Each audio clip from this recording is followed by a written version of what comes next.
इस आदमी की रिटर्न टू द पास्ट में डेथ हो गई थी, पर अब इसका एग प्लांट जाइगेंटिक हो चुका है।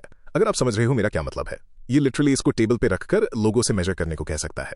लेकिन अब जब ये पहले से भी ज्यादा पावरफुल बनकर वापस आ चुका है, तो आखिर इसे चाहिए क्या? क्या उस आदमी से रिवेंज जिसने इसकी बहन को प्रेग्नेंट किया था, और दुनिया को सैटानिक मॉन्स्टर से बचाना?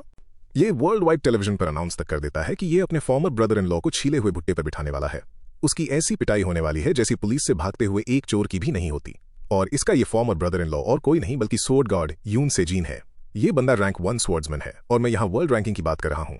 लेकिन एंड में उसने अपनी कंट्री और अपनी बेटी को छोड़ दिया, जो हमारे प्रोटैगनिस्ट की नीस है। और ये सब किस लिए? एक जापानीज औरत के लिए जिसके जायंट मेलन्स हैं। हमारा प्रोटैगनिस्ट गॉड्स पावर का एक फ्रैगमेंट पोजेस करने की वजह से पास्ट में रिटर्न हो पाया। इसे पहले से ही पता है कि सिस्टम को अब्यूज कैसे करना है और हर टेस्ट में फर्स्ट प्लेस कैसे लाना है। ये लिटरली अपने पहले टेस्ट को फर्स्ट प्लेस में एक तरफा पास करता है। इस टेस्ट में हिस्ट्री के सबसे ज्यादा एलिमिनेशंस के साथ जब भी औरतें इसके आसपास आती हैं तो उन्हें पसीना आने लगता है। और मैं यहाँ सिर्फ उनके चेहरे की बात नहीं कर रहा। इसमें उस टेस्ट की फॉर्मर रैंक 1 प्लेयर भी शामिल है, जो एक पॉइंट पर इसका फोन नंबर लेने की कोशिश करती है। लेकिन इस बाइसिकल हैंडलबार हेडेड बंदे को अपना खुद का नंबर ही याद नहीं होता। और ये झूठ नहीं बोल रहा था, तो वो लड़की इजिली रिजेक्ट हो जाती है। और ऐसा सिर्फ एक बार नहीं होने वाला, ये एक हॉट ब्लॉन्ड को भी सेम इसी तरह रिजेक्ट करेगा। मुझे अपना फोन नंबर याद नहीं है। गाइस, मैं तुम्हें पहले ही वार्न कर रहा हूं, ये मनवा पूरी तरह इनसेन है। दुनिया भर में कई लोगों को एबिलिटीज मिल चुकी हैं, और यहाँ एक गॉड ऑफ फुटबॉल भी है। तुमने बिल्कुल गलत नहीं सुना। इस मनवा में भी कमीना मेसी हर मैच में 300 गोल स्कोर करता है। ये कितना अनफेयर है। हमारा फुटबॉल क्वार्टरबैक कहाँ है? लेकिन अब हमारा ये सैटेलाइट डिश हेडेड प्रोटैगनिस्ट अपने फॉर्मर ब्रदर इन लॉ को कैसे हराएगा, ये देखना बहुत इंटरेस्टिंग होने वाला है। और उसके लिए आपको स्टोरी को शुरू से देखना और समझना होगा। मैं आपको बताने वाला हूं कि उसने आखिर ये सारी ओवरपावर्ड एबिलिटीज अपने पिछवाड़े से निकाली कैसे। एकदम शुरुआत में हम मैनहट्टन न्यूयॉर्क में हैं। सबको बताया जाता है कि एक डिमोशन मैच शुरू हो चुका है। मिशन बड़ा सिंपल है, डिफेंड करो और सर्वाइव करो। तभी एक मॉन्स्टर स्पेस को ही फाड़ते हुए बाहर आता है। सबसे पहले 2 आंखें और एक जायंट पंजा दिखाई देते हैं। ये अपोकलिप्स बेहेमथ था जिसे समन किया जा रहा था। जैसे ही वो अपना पंजा अंदर पुश करता है, उसके आसपास की हर चीज टूटने लगती है और क्राउड पैनिक करने लगता है। एक लड़का चिल्लाता है, जबकि दूसरे को रियलाइज होता है कि बेहेमथ ऑलरेडी यहाँ आ चुका है। और हाँ, ये चीज सच में बहुत खतरनाक लग रही थी। सिस्टम उन्हें ऑर्डर देता है कि इससे पहले कि ये बेहेमथ दुनिया को तबाह कर दे, इसे मार डालो। और वो क्रीचर एक कान फाड़ देने वाली दहाड़ लगाता है। उनमें से एक फाइटर सबको फॉर्मेशन होल्ड करने को कहता है। अगर वो यहाँ फेल हुए तो दुनिया खत्म। वो मॉन्स्टर उनके सामने खड़ा होता है और अपना हाथ उठाता है, सबको मारने के लिए तैयार। जैसे ही फाइटर्स चार्ज करते हैं, स्टोरी एक्सप्लेन करती है कि बैटलनेट 2010 में नेशंस के बीच एक कंटेस्ट की तरह शुरू हुआ था। लेकिन 2022 में स्पेस लीग ओपन हो गई, जिसने इसे पूरे यूनिवर्स के डिफरेंट लाइफ फॉर्म्स के बीच एक सर्वाइवल वॉर में बदल दिया। अर्थ के लिए लड़ रही ह्यूमैनिटी बार बार हारती चली गई। अब 2023 में अर्थ पर सिर्फ 10 कंट्रीज बची थी और इंसानियत एक्सटिंक्शन की कगार पर थी। जैसे ही बेहेमथ उन पर एक मैसिव एनर्जी ब्लास्ट लॉन्च करता है, उन फाइटर्स के पास इस अटैक को सीधे झेलने के अलावा और कोई रास्ता नहीं बचता। लेकिन तभी एक इंसान उड़ता हुआ बेहेमथ के ऊपर आता है, जिससे उस मॉन्स्टर को ऊपर देखना पड़ता है। वो बंदा खुद एक मॉन्स्टर की तरह एंट्री मारता है, सीधा बेहेमथ पर डाइव करता है, उसके अटैक को बीच से चीरते हुए उसके फेस पर एक जोरदार पंच जड़ने के लिए अपना हाथ पीछे खींचता है। पंच सीधा टारगेट पर लगता है, जमीन धंस जाती है और वो क्रीचर बुरी तरह नीचे जा गिरता है। उन डरे हुए फाइटर्स में से एक आगे दिखता है, पूरी तरह शॉक्ड होकर सोचता है, ये सच नहीं हो सकता। उस आदमी ने अभी अकेले ही बेहेमथ को हरा दिया। सिस्टम तभी अनाउंस करता है कि यूनाइटेड स्टेट्स का अर्थ पर मिशन सक्सेसफुल रहा। लोग पूछने लगते हैं कि क्या यह पावर मार्शल सेंट की है। वो उस यंग मैन की तारीफ करते हैं और उसे वर्ल्ड के 7th रैंक्ड प्लेयर और अमेरिका फर्स्ट गिल्ड के मेंबर के रूप में इंट्रोड्यूस करते हैं। तभी उनके ऊपर खड़ा एक आदमी इस विक्ट्री की तारीफ करता है, इसे अमेरिका की एक और जीत बताता है और कहता है, ये हिस्टोरिक मोमेंट हमेशा याद रखा जाएगा। वो आदमी बैरन विलियम्स था, अमेरिका फर्स्ट गिल्ड का लीडर और वर्ल्ड रैंकिंग्स का नंबर 1 प्लेयर। फिर एक लड़की बिल्डिंग से नीचे कूदती है और कोई सेंट को वार्न करता है कि उसे अभी नीचे नहीं आना चाहिए। लेकिन बैरन उन्हें कहता है कि उसे आने दो। वो कहता है कि भले ही बेहेमथ की एनर्जी अभी भी ग्राउंड पे बची हुई है, वो खुद को संभाल सकती है। बैरन इंप्रेस था क्योंकि सिर्फ बची हुई एनर्जी ही नॉर्मल प्लेयर्स को बेहोश करने के लिए काफी थी। मॉन्स्टर के मायाज़मा से कई लोग पहले ही जमीन पर गिरे हुए थे और बैरन समझ जाता है कि जब बेहेमथ जिंदा था तब सिचुएशन और भी ज्यादा खतरनाक रही होगी। तो उसका इस तरह इतने करीब आके खड़े रहना ही उसे अनबिलीवेबल बनाता है। वो नीचे आती है और पूछती है कि क्या वो ठीक है, लेकिन सियोंग जिहान का हाथ पूरी तरह तबाह हो चुका होता है और वो लड़की घबराने लगती है। सोफिया जल्दी से रीजनरेशन यूज करती है और उसे वार्न करती है कि बेहेमथ की ईविल एनर्जी की वजह से इसमें दर्द होगा, लेकिन उसे ये सहना होगा। वो दर्द सहने लगता है, तभी उसे कुछ अजीब लगता है। वो बैरन को नीचे देखने को कहता है और उन्हें रियलाइज होता है कि बॉस रिवॉर्ड सीधा सियोंग जिहान के सामने अपीयर हुआ है, जबकि उसका हाथ अभी भी कंप्लीटली रूइंड था। तो वो बाकी दोनों को वापस ऊपर जाने को कहता है और बोलता है कि वो रिवॉर्ड खुद संभाल लेगा।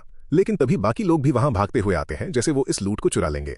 सियोंग जिहान ने अकेले उस मॉन्स्टर को मारा था, फिर भी एक पूरा ग्रुप उस चेस्ट को घेर लेता है और ऐसे एक्ट करता है जैसे वो उनका हो, क्योंकि इंसानियत तबाही की कगार पर थी और टेक्निकली वही लोग उनकी आखिरी उम्मीद थे। जल्द ही हर कोई चेस्ट के आसपास जमा हो जाता है। बैरन क्राउड को एड्रेस करते हुए कहता है कि अमेरिका फर्स्ट की पॉलिसी चलेगी और अनाउंस करता है कि वो खुद चूज करेगा कि गिल्ड के कौन से मेंबर्स इस रिवॉर्ड को उसके साथ शेयर करेंगे। बाकी लोग उसकी बात मान लेते हैं और वो कहता है कि सेंट नंबर 4 होगा और एक और मेंबर नंबर 5। लेकिन सोफिया उसे रोकते हुए पॉइंट आउट करती है कि सेंट ने अकेले बेहीमत को मारा है, तो उसे कुछ क्यों नहीं मिल रहा। बैरन उससे पूछता है कि उसे ऐसा क्यों लगता है, फिर वो खुद ही इसका जवाब देता है क्योंकि वो एक अमेरिकन नहीं है। वो कहता है कि सेयोंग जिहान भले ही नेचुरलाइज सिटीजन हो, लेकिन उसकी नजरों में वो एक रियल अमेरिकन नहीं है, बस एक यूजफुल कुत्ता है। सोफिया आर्ग्यू करती रहती है, लेकिन हमारा प्रोटैगनिस्ट उसे कहता है कि सब ठीक है और उसे वहां से चले जाना चाहिए। उसके माइंड में बैरन उनके नजरिए से ठीक ही बोल रहा था। वो सिर्फ एक रेफ्यूजी है जो अपना देश हारने के बाद वहां से भागकर आया था। भले ही उसके पास नेमलेस डिवाइन आर्ट्स नाम की एक सल्फर मोनोसल्फाइड रैंक स्किल है, जो कि उस फुल आर्ट का एक छोटा सा फ्रैगमेंट है और 3 डिवाइन थियरीज को रीशेप करके या नेमलेस आर्ट का ट्रू नेम सीख कर इवॉल्व हो सकती है। और भले ही उस पावर ने उसे वर्ल्ड में रैंक 7 तक पहुंचने में मदद की, उसे कभी एक रियल अमेरिकन की तरह एक्सेप्ट नहीं किया गया। उसे सिर्फ भेदभाव और जीनोफोबिया ही मिला। लेकिन इन सबसे भी बुरी चीज थी इकलौता सर्वाइवर होने का गिल्ट। तो अपना एक हाथ रूइंड होने के बावजूद वो अपना सिर झुका लेता है और इस बात को एक्सेप्ट कर लेता है, ये सोचते हुए कि उसे बस वेट करना चाहिए और हील होना चाहिए जब तक कि मिशन रिजल्ट्स जल्दी ही बाहर ना आ जाए। तभी सिस्टम गेम ओवर अनाउंस करता है और ब्रॉन्ज लीग डिमोशन मैच के रिजल्ट्स रिवील करना शुरू करता है। मिशन टाइप डिफेंस था और विन कंडीशन थी कि कम से कम आधे प्लेयर्स को सर्वाइव करना था। बैरन नोटिस करता है कि यूनाइटेड स्टेट्स सक्सेसफुल रहा, चाइना भी सक्सेसफुल रहा, लेकिन रशिया फेल हो गया, जापान भी फेल हुआ और कई दूसरे नेशंस हार गए। लोग पूछने लगते हैं कि क्या इसका मतलब सिर्फ 10 में से 2 कंट्रीज ही बच पाई हैं। उन्हें इस बात पर यकीन नहीं हो रहा था, इंसानियत हार चुकी थी। 4212 लेबल की गई रेस डिमोशन मैच हार गई है। सिस्टम आगे बताता है कि एक और रेस भी फेल हुई है, इसलिए अब फाइनल डिमोशन मैच 47,973 यानी ऑर्क्स के खिलाफ होगा। ज्यादा लोग कंफ्यूज थे, लेकिन सोफिया तुरंत समझ जाती है। वो बैरन से कहती है कि अगर उन्हें ऑर्क्स का सामना करना है तो उन्हें सेयोंग जिहान की जरूरत पड़ेगी, क्योंकि लास्ट टाइम वो लोग सिर्फ उसी की वजह से जीते थे। बैरन साफ मना कर देता है। वो कहता है कि वो इसी तरह लड़ेंगे और किसी भी तरह जीत जाएंगे। सिस्टम फिर दोनों प्लैनेट्स के रिप्रेजेंटेटिव्स को समन करता है और मैच स्टार्ट होने ही वाला होता है। दोनों टीम्स एक वर्चुअल अरीना में आमने सामने होती हैं। बैरन 2 और फाइटर्स के साथ उन पिग जैसे दुश्मनों के सामने अपीयर होता है और उन्हें फिल्दी कर्स्ड स्वाइन बोलकर मॉक करता है। और ऑनेस्टली बताऊं तो ये बैरन के लिए एक बहुत घटिया आइडिया लग रहा था। ये प्लैनेट 47,973 का ग्रुप था। बैरन नोटिस करता है कि वो सिर्फ 4 लोग हैं, जबकि चाइनीज रैंकर पॉइंट आउट करता है कि उनकी साइड पर 5 लोग हैं। तो बैरन को लगता है कि ये मैच तो उनके हाथ में है। उसे लगता है कि वो बिना सेयोंग जिहान के बैकअप के भी इन ऑर्क्स का सफाया कर सकते हैं। फिर बैरन अपनी पावर बढ़ाना शुरू करता है। उसे पूरा कॉन्फिडेंस था कि वो अकेले ही इससे निपट लेगा। वो कहता है कि वो अकेले ही काफी है और फिर इस तरह हवा में उड़ता है जैसे उसे कोई रोक नहीं सकता। वो चिल्लाते हुए ऑर्क्स पर रेड लाइटनिंग फायर करता है कि वही इंसानियत का रिप्रेजेंटेटिव है। लेकिन जैसे ही वो चार्ज करता है, उस पर एक अटैक होता है और वो और से उसे इतनी आसानी से स्मैश करता है कि एक ही झटके में उसका सिर धड़ से अलग हो जाता है। बाकी लोग उसे इस तरह मरता देखकर शॉक में फ्रीज हो जाते हैं। वापस अर्थ पर सबको रियलाइज हो जाता है कि वो सबसे वर्स्ट तरीके से हार चुके हैं। सेयोंग जिहान ये सब होता हुआ देखता है और उसके चेहरे पर कोई खास रिएक्शन नहीं होता। और बैरन के पास कंप्लेन करने के लिए अब सिर ही नहीं बचा था। तभी सिस्टम अनाउंस करता है कि प्लेयर मारा गया है और हर कोई घबराकर चिल्लाने लगता है। बाकी ऑर्क्स आगे बढ़ते हैं और पूरी ह्यूमन टीम को स्लॉटर कर देते हैं। जल्दी ही वहां भेजे गए सारे लोग मारे जाते हैं। आखिर में उस ओआर्स के सामने सिर्फ सोफिया बचती है और वो उनके सामने भीख मांगती है कि उसे छोड़ दें। लेकिन उसके बदले में वो अपनी एक्स उठाता है और इंसानियत को इतना कमजोर होने के लिए थैंक यू बोलता है, क्योंकि अब उसकी रेस सर्वाइव कर पाएगी। और उसके बाद वो सोफिया को भी मार डालता है। मैच खत्म होता है और ह्यूमैनिटी 42-12 हार जाती है और ब्रॉन्ज लीग से ड्रॉप कर दी जाती है। अब कोई लोअर लीग नहीं बची थी, इसलिए ह्यूमैनिटी को एक वर्थलेस रेस लेबल कर दिया जाता है। हर जगह डर फैल जाता है जैसे ही सिस्टम डिक्लेयर करता है कि इस वर्थलेस रेस को स्पेस लीग से एक्सपेल कर दिया गया है। तभी एक लड़की के पैरों के नीचे एक अजीब सा होल खुलता है, एक ब्लैक वॉइड जो लाइट बाहर फेंक रहा था, और इसके साथ ही एलिमिनेशन शुरू हो जाता है। वो गड्ढा पूरी अर्थ पर फैलने लगता है और सेयोंग जिहान जो ऑलरेडी इंजर्ड था उसमें खींचा जाने लगता है। उस घने अंधेरे के अंदर उसे रियलाइज होता है कि यही वो सो कॉल दुनिया का खात्मा है। प्लैनेट को अंदर से बाहर तक एक ब्लैक होल निकल जाता है, उसके पूरे मास को फाड़ते हुए, और हर कोई उस डार्क स्पेस में चला जाता है, डर से चिल्लाते हुए टुकड़ों में बिखरने लगता है।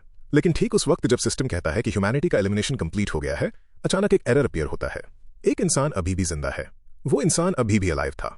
जिंदा कहना शायद थोड़ा ज्यादा हो जाएगा, पर वो अभी भी वहां मौजूद था, ब्राइट ग्लो कर रहा था, और वो बस यही सोच पा रहा था कि वो एक बार फिर से अकेले ही जिंदा बच गया। किसी न किसी तरह नेमलेस डिवाइन आर्ट्स ने उस एलिमिनेशन को रेजिस्ट कर लिया था। यहां तक कि सिस्टम भी शॉक में था कि उसने इसे झेल लिया। सेयोंग जिहान भी दंग था। नेमलेस डिवाइन आर्ट्स उसे प्रोटेक्ट कर रही थी, तो वो उस स्किल को थोड़ा और ध्यान से चेक करता है और सोचता है कि क्या चीजें बदल जाती अगर उसे ये थोड़ा पहले मिल गई होती। सिस्टम कहता है कि वो शायद कमजोर हो, लेकिन वो अभी भी एक ऐसी एग्जिस्टेंस है जो पॉसिबिलिटी से भरी है और सबसे छोटे चांस को भी इग्नोर नहीं किया जाना चाहिए। एमसी सोचता है कि अगर उसने इसका ट्रू नेम सीख लिया होता तो शायद सब कुछ अलग होता। तभी सिस्टम पूछता है कि क्या होगा अगर उसे इस सब को दोबारा चैलेंज करने का एक और चांस दिया जाए। वो एक ऐसी दुनिया इमेजिन करता है जहां कोरिया कभी तबाह ही ना हुआ हो, और सोचता है कि क्या वो उन लोगों को बचा पाता जिन्हें वो सबसे ज्यादा प्यार करता था। तभी वो सारी हेवनली बीइंग्स एग्री करने लगती हैं। वो इसे एक वेस्ट बताती हैं, पर फिर भी सेयोंग जिहान को एक और चांस देने का डिसाइड करती हैं। फिर अनाउंस किया जाता है कि वोट्स काउंट हो चुके हैं और प्लेयर सेयोंग जिहान लीग के स्टार्टिंग पॉइंट पर रिटर्न करेगा।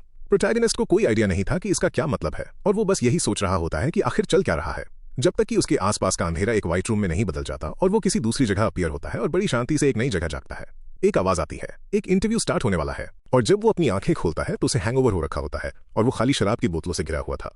वो कंफ्यूजन में आसपास देखता है। उसे याद था कि उसने अभी लीग के स्टार्टिंग पॉइंट पर जाने जैसा कुछ सुना था। तभी उसे रियलाइज होता है कि ये जगह उसकी जानी पहचानी है, और वो खुद से पूछने लगता है कि क्या सच में वो वहां रिटर्न हो चुका है जहां से ये सब शुरू हुआ था। ये 2020 का साउथ कोरिया था। वो बच्चों को खेलते और इस बात पर बहस करते हुए देखता है कि स्वॉर्ड किंग कौन बनेगा। उनके आसपास लोग मुस्कुरा रहे थे, डेटिंग कर रहे थे और बस एक नॉर्मल लाइफ जी रहे थे। और अब सियोंग जिहान को यकीन होने लगता है कि वो सच में वापस आ चुका है। वो अपनी स्टेटस विंडो खोलता है और देखता है कि वो लेवल 2 पर है, बिल्कुल उस वक्त पर जब उसने पहली बार लीग में एंटर किया था। ये देखकर उसकी आंखों में होप की चमक आ जाती है। अगर वो उन सब चीजों को यूज करे जो उसने अपनी पास्ट लाइफ में सीखी हैं, तो वो फ्यूचर को चेंज कर सकता है। नहीं कर सकता है, नहीं, बल्कि उसे करना ही होगा। इस बार वो सबको प्रोटेक्ट करेगा और मेक श्योर करेगा कि चीजें पहले की तरह खत्म ना हो। वो गेम के एंड तक पहुंचा था और अब वो वापस 2020 में आ गया है। उस वक्त कोरिया अभी भी स्टेबल था, क्योंकि उनके पास वर्ल्ड के स्ट्रॉन्गेस्ट प्लेयर्स में से एक मौजूद था, टॉप 11 मेंबर्स में से एक, और वर्ल्ड का rank 3 human, the sword king Yoon Sejin. वो कोरिया का प्राइड और उनका नेशनल ट्रेजर था। उसी की वजह से साउथ कोरिया हमेशा ईस्ट एशिया लीग में टॉप के आसपास बना रहा। लेकिन सियोंग जिहान कहता है कि वो अभी भी उसकी लिमिट नहीं थी। तभी यून सेजन एक शॉकिंग अनाउंसमेंट करता है। वो अपना नाम बदलकर रीहो रख लेगा और एक जापानीज सिटीजन बन जाएगा। जुलाई 2020 में वो जापान की न्यू डिफेंस फोर्स ज्वाइन कर लेता है। ये बैटलनेट कोरिया की हिस्ट्री के सबसे बड़े शॉक्स में से एक था। अब वो रीहो बन चुका है और एमसी को रियलाइज होता है कि वो एग्जैक्ट उसी दिन वापस आया है। बस उसका चेहरा देखकर ही उसे अभी भी बेहिसाब गुस्सा आता था। यून सेजन के कोरिया छोड़ने के बाद सब कुछ तबाह होने लगा था। न्यूज में बताया जा रहा था कि स्वॉर्ड किंग ने उन्हें अबैंडन कर दिया है और लोग ऑलरेडी कोरिया की लीग रैंकिंग को लेकर परेशान थे। सियोंग जिहान एक्सप्लेन करता है कि साउथ कोरिया, जो कभी ईस्ट एशिया में टॉप पर होता था, तेजी से एक टेरेबल स्पॉट पर गिर गया। ये बिल्कुल किसी ऐसी खाई में गिरने जैसा था जिसका कोई बॉटम ही ना हो। फिर भी एक्सपर्ट्स कहते रहे कि डैमेज इतना बुरा नहीं होगा। उनका क्लेम था कि कंट्री के पास अभी भी राइजिंग स्टार्स हैं और उन्हें टॉप 20 में रहना चाहिए। हमारा प्रोटैगनिस्ट कहता है कि ये बस एक झूठी तसल्ली थी। कोई ऐसा सामने आया ही नहीं जो सच में उसकी जगह ले सके। शायद अगर उनके पास थोड़ा और टाइम होता तो चीजें अलग होती, लेकिन बैटलनेट ने उन्हें बिल्कुल टाइम नहीं दिया, क्योंकि जल्द ही स्पेस लीग शुरू हो गई थी। स्टार्टिंग में बैटलनेट सिर्फ एक गेम था, लेकिन 2 साल बाद जैसे ही स्पेस लीग शुरू हुई, ये एक सर्वाइवल वॉर बन गया। गेम में मरो और तुम रियल लाइफ में भी मर जाओगे। हर कंट्री में लो रैंक्ड मॉन्स्टर्स अपीयर होना शुरू हो गए और लोगों का मैसेकर करने लगे। यून सेजन के जाने के बाद साउथ कोरिया उन्हें रोक नहीं पाया और आखिरकार पूरी तबाही आ ही गई। सारे सर्वाइवर्स एक ही बात कहते थे, अगर स्वॉर्ड किंग साउथ कोरिया में ही रुका होता तो शायद आज हालात कुछ और होते। सियोंग जिहान एडमिट करता है कि यून सेजन एक ग्रेट प्लेयर जरूर था, लेकिन वो उसका ब्रदर इन लॉ भी था, और यही चीज इस पूरे मैटर को और भी ज्यादा वर्स बना देती है। उस बंदे ने इसकी बहन से शादी की थी और फिर भी एक नंबर का कमीना निकला। एमसी को इतना गुस्सा आता है कि वो उसकी फोटो पर पंच मारता है। उसे अभी भी समझ नहीं आता कि उसकी बड़ी बहन कभी उस बास्टेट पर फिदा ही क्यों हुई थी, और वो यही सोचता रहता है कि अगर उसकी बहन आज जिंदा होती तो क्या सब कुछ बदल चुका होता।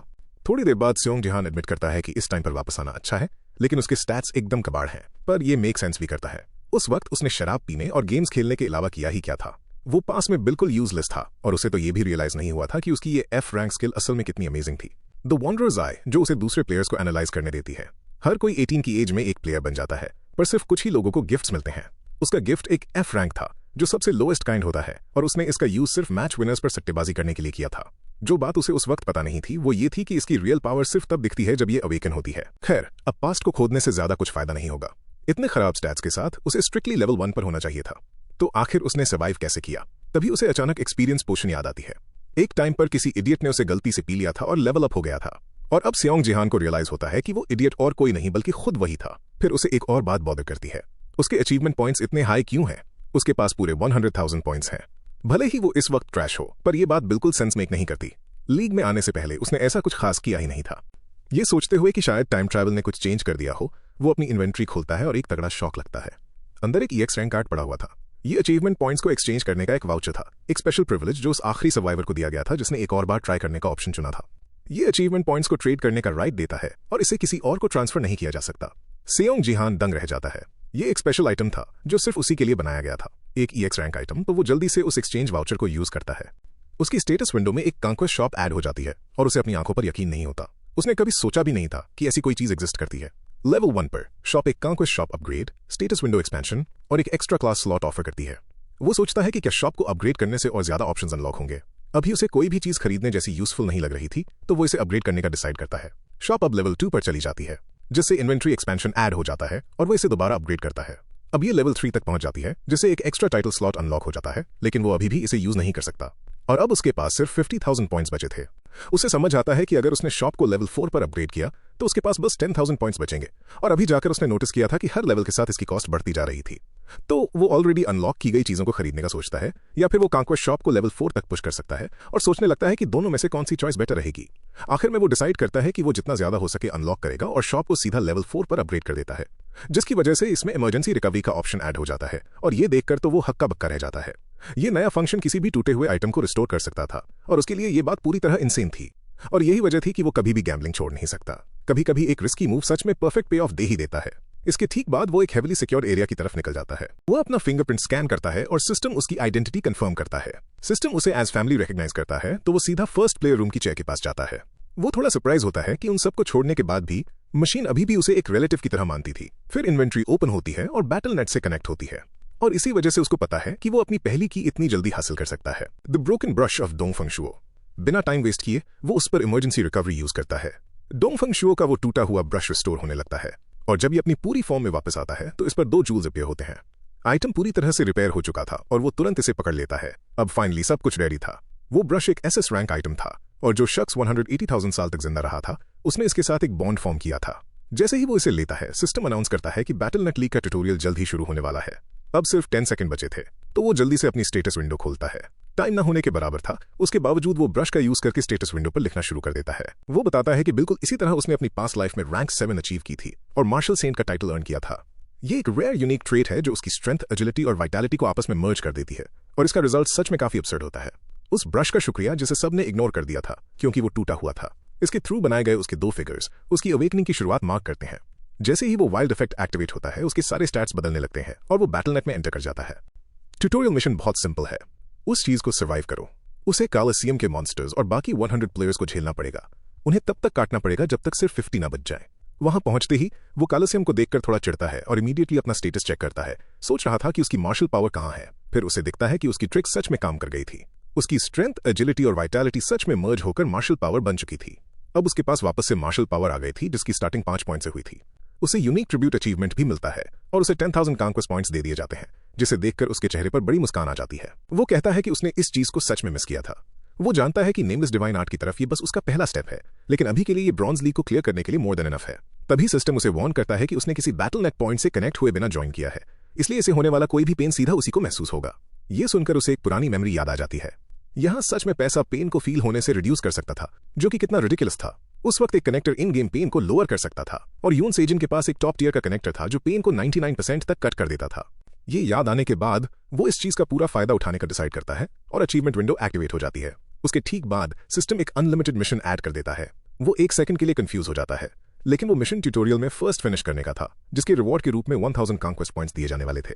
एक ऐसी चीज जो पहले कभी एग्जिस्ट ही नहीं करती थी, तो वो पूरी तरह थ्रिल्ड हो जाता है। मार्शल पावर के साथ ये बहुत आसान होने वाला है, और उसकी इस पूरी कॉन्फिडेंस वाली फीलिंग के साथ ही गेम शुरू हो जाता है। लेकिन तभी एक और बंदा अचानक उसके पीछे एक तलवार लेकर अपीयर होता है। ये अटैक उसे अलर्ट कर देता है। जैसे ही वो लड़का उसकी तरफ भागता है, चिल्लाते हुए कि तू मरने वाला है। फिर उसको कुछ अजीब लगता है और वो सिर्फ अपनी 2 उंगलियों से उस स्वॉर्ड को रोक लेता है। उसे अभी भी पकड़े हुए वो एक क्रेजी ग्रिन के साथ पीछे देखता है और कहता है इस गेम का सबसे मजेदार पार्ट रूकीज को क्रश करना है, और उस ओवर कॉन्फिडेंट बच्चे को अपने पहले किल के लिए थैंक यू बोलता है। फिर वो एक्सप्लेन करता है कि गिल्ड्स आखिर होती क्या है। ये ऐसी ऑर्गेनाइजेशंस होती हैं जो प्लेयर्स को ट्रेन और मैनेज करती हैं। जैसे जैसे दुनिया भर के लोग बैटल नेट में डीपली इन्वॉल्व होते गए, कंट्रीज ने स्ट्रॉन्ग प्लेयर्स को रेस करने में इन्वेस्ट करना शुरू कर दिया। बड़ी कंपनीज ने भी इसमें पूरा जोर लगाया। इसलिए कोरिया ने हर तरह की छोटी बड़ी गिल्ड्स बनाई, और उनमें से कुछ अर्ली लीग में ही काफी स्ट्रॉन्ग प्लेयर्स प्रोड्यूस कर रही थी। ये जगह गंगनाम ब्रॉन्ज लीग है। हर गिल्ड के बेस्ट रूकीज के लिए एक डेब्यू स्टेज। तभी सिस्टम अनाउंस करता है कि गेम जल्द ही शुरू होने वाला है। उनमें से एक लड़का पहले से ही दूसरों की बातें सुन रहा था। वो कहता है कि गंगनम लीग सच में एक अलग ही लेवल पर है। खुद को शांत रखने की कोशिश करते हुए वो अपने आप से कहता है कि उसे पैनिक नहीं करना चाहिए। वो सब बढ़िया करेगा क्योंकि वो दुनिया का सबसे लकी इंसान है। इसका नाम डू हून है। वो खुद को हाइप अप करता रहता है, और हमें पता चलता है कि वो ट्विन स्टार गिल्ड से बिलोंग करता है। ट्विन स्टार को डायरेक्टली ट्विन स्टार ग्रुप चलाता है, एक ऐसी नामवर गिल्ड जो प्रॉमिसिंग प्लेयर्स से भरी हुई है। डू हून बस एक नॉर्मल बच्चा था, लेकिन एक ए रैंक गिफ्ट मिलने के बाद उसने ट्विन स्टार में अपनी जगह बना ली। क्योंकि बहुत कम लोगों को ही ए रैंक गिफ्ट मिलता है, उसे पूरा यकीन था कि सिर्फ इसकी बदौलत ही वो कम से कम टॉप 50 में तो आ ही जाएगा। फिर वो सोचता है कि आखिर उसका टारगेट कौन होना चाहिए। वो अपने आसपास के लोगों को चेक करता है और नोटिस करता है कि नजदीक के सभी लोग पहले से ही लड़ रहे हैं। तो उसे रियलाइज होता है कि उसे अभी उन मॉन्स्टर्स को चैलेंज नहीं करना चाहिए, क्योंकि ऑनेस्टली उन्हें देखकर उसे डर लग रहा था। जिंदा रहना सबसे ज्यादा मैटर करता है, और वो सिर्फ किसी गलत बंदे से पंगा लेने के चक्कर में मारा नहीं जाना चाहता था। उनका गियर भी एक ब्रॉन्ज लीग मैच के हिसाब से बहुत ज्यादा अच्छा था, क्योंकि उनमें से कई मेजर गिल्ड से आए थे। फिर वो सोचने लगता है कि आखिर चल क्या रहा है। तभी उसकी नजर साइड में पड़ती है। वो प्रोटैगनिस्ट को स्पॉट करता है और फ्रीज हो जाता है। वो सोचता है कि क्या ये बंदा गलती से यहाँ समन हो गया है। वो आदमी स्वेट पैंट्स और एक टैंक टॉप में था, जिससे वो एकदम फ्री एलिमिनेशन लग रहा था। तो डूहून अपनी स्वॉर्ड उठाता है और चार्ज करने के लिए रेडी हो जाता है। उसे अपनी लक पर यकीन नहीं हो रहा था। स्टार्ट में ही एक इजी किल। उसे नहीं पता कि ये बंदा कौन है, पर वो अंदर ही अंदर उसके वहां होने पर शुक्र मना रहा था। जैसे ही गेम स्टार्ट होता है, वो आगे की तरफ जंप करता है और प्रोटैगनिस्ट को मरने के लिए कहता है। लेकिन तभी हम उस मोमेंट पर वापस आते हैं जब प्रोटैगनिस्ट सिर्फ 2 उंगलियों से उसकी स्वॉर्ड पकड़ लेता है।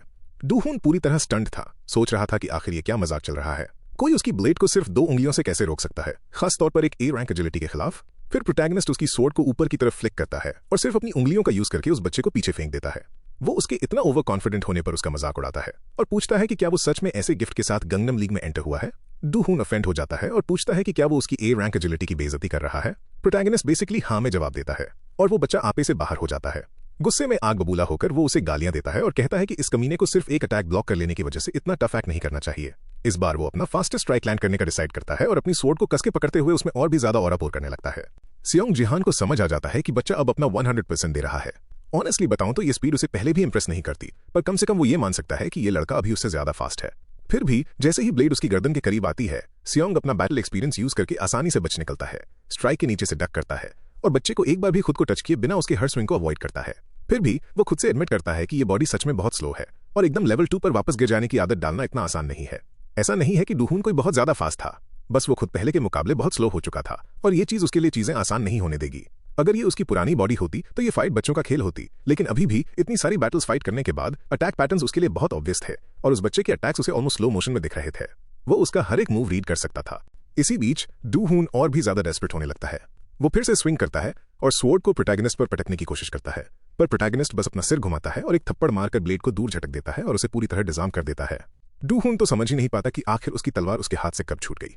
इससे पहले कि वो कुछ प्रोसेस कर पाता, प्रोटैगनिस्ट जंप करता है, उसकी स्वॉर्ड पकड़ता है, उसके पीछे लैंड करता है और सीधा डूहून की गर्दन में घोंप देता है। डूहून यही सोचते हुए मरता है कि ये इम्पॉसिबल है। अभी भी जो हुआ उसे एक्सेप्ट करने से इनकार कर रहा था। जमीन पर गिरते हुए वो कहता है कि अगली बार जब वो मिलेंगे तो वो उसे जरूर हराएगा और प्रोटैगनिस्ट से कहता है कि वो ये बात भूले ना। मरते हुए भी डूहून नोटिस करता है कि अगली बार के बारे में सोच पाना सच में इस दुनिया को एक बेहतरीन जगह बनाता है। और बस इसी तरह प्रोटैगनिस्ट को ट्यूटोरियल का पहला एलिमिनेशन मिल जाता है और वो 100 कॉन्क्वेस्ट पॉइंट्स अर्न करता है। वो एक्सप्लेन करता है कि जब कोई प्लेयर मरता है तो उसके वेपन्स भी उसके साथ ही वैनिश हो जाते हैं। अब जबकि उसका वार्म अप हो चुका था, उसे अपनी पेस बढ़ानी होगी। अगर उसे फर्स्ट प्लेस चाहिए तो उसे कम से कम 5 किल्स चाहिए होंगे।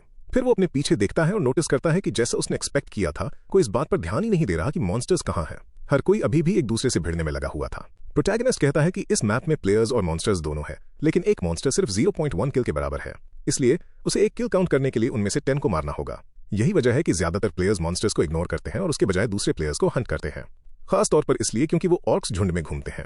वो कहता है कि सिर्फ कोई बेवकूफ ही उनसे पंगा लेगा। तभी एक नया मिशन पॉपअप होता है। ORC ग्रुप का सफाया करो। वहां उनमें से करीब 30 थे। कैल्सियम का सबसे स्ट्रॉन्गेस्ट मॉन्स्टर पैक और उसे एक एक को चुन चुन के मारना था। रिवॉर्ड था 500 अचीवमेंट पॉइंट्स। भले ही मॉन्स्टर हंटिंग यूजुअली इनएफिशिएंट होती है, पर यह रिवॉर्ड बहुत बड़ा था। वो नोटिस करता है कि ये फर्स्ट किल बोनस से 5 गुना बड़ा है और सोचता है कि इसे छोड़ने का कोई रीजन ही नहीं बनता। उसके लिए असल ऑर्क्स के आगे ये मॉन्स्टर्स कुछ भी नहीं थे। ये तो बस मामूली थे।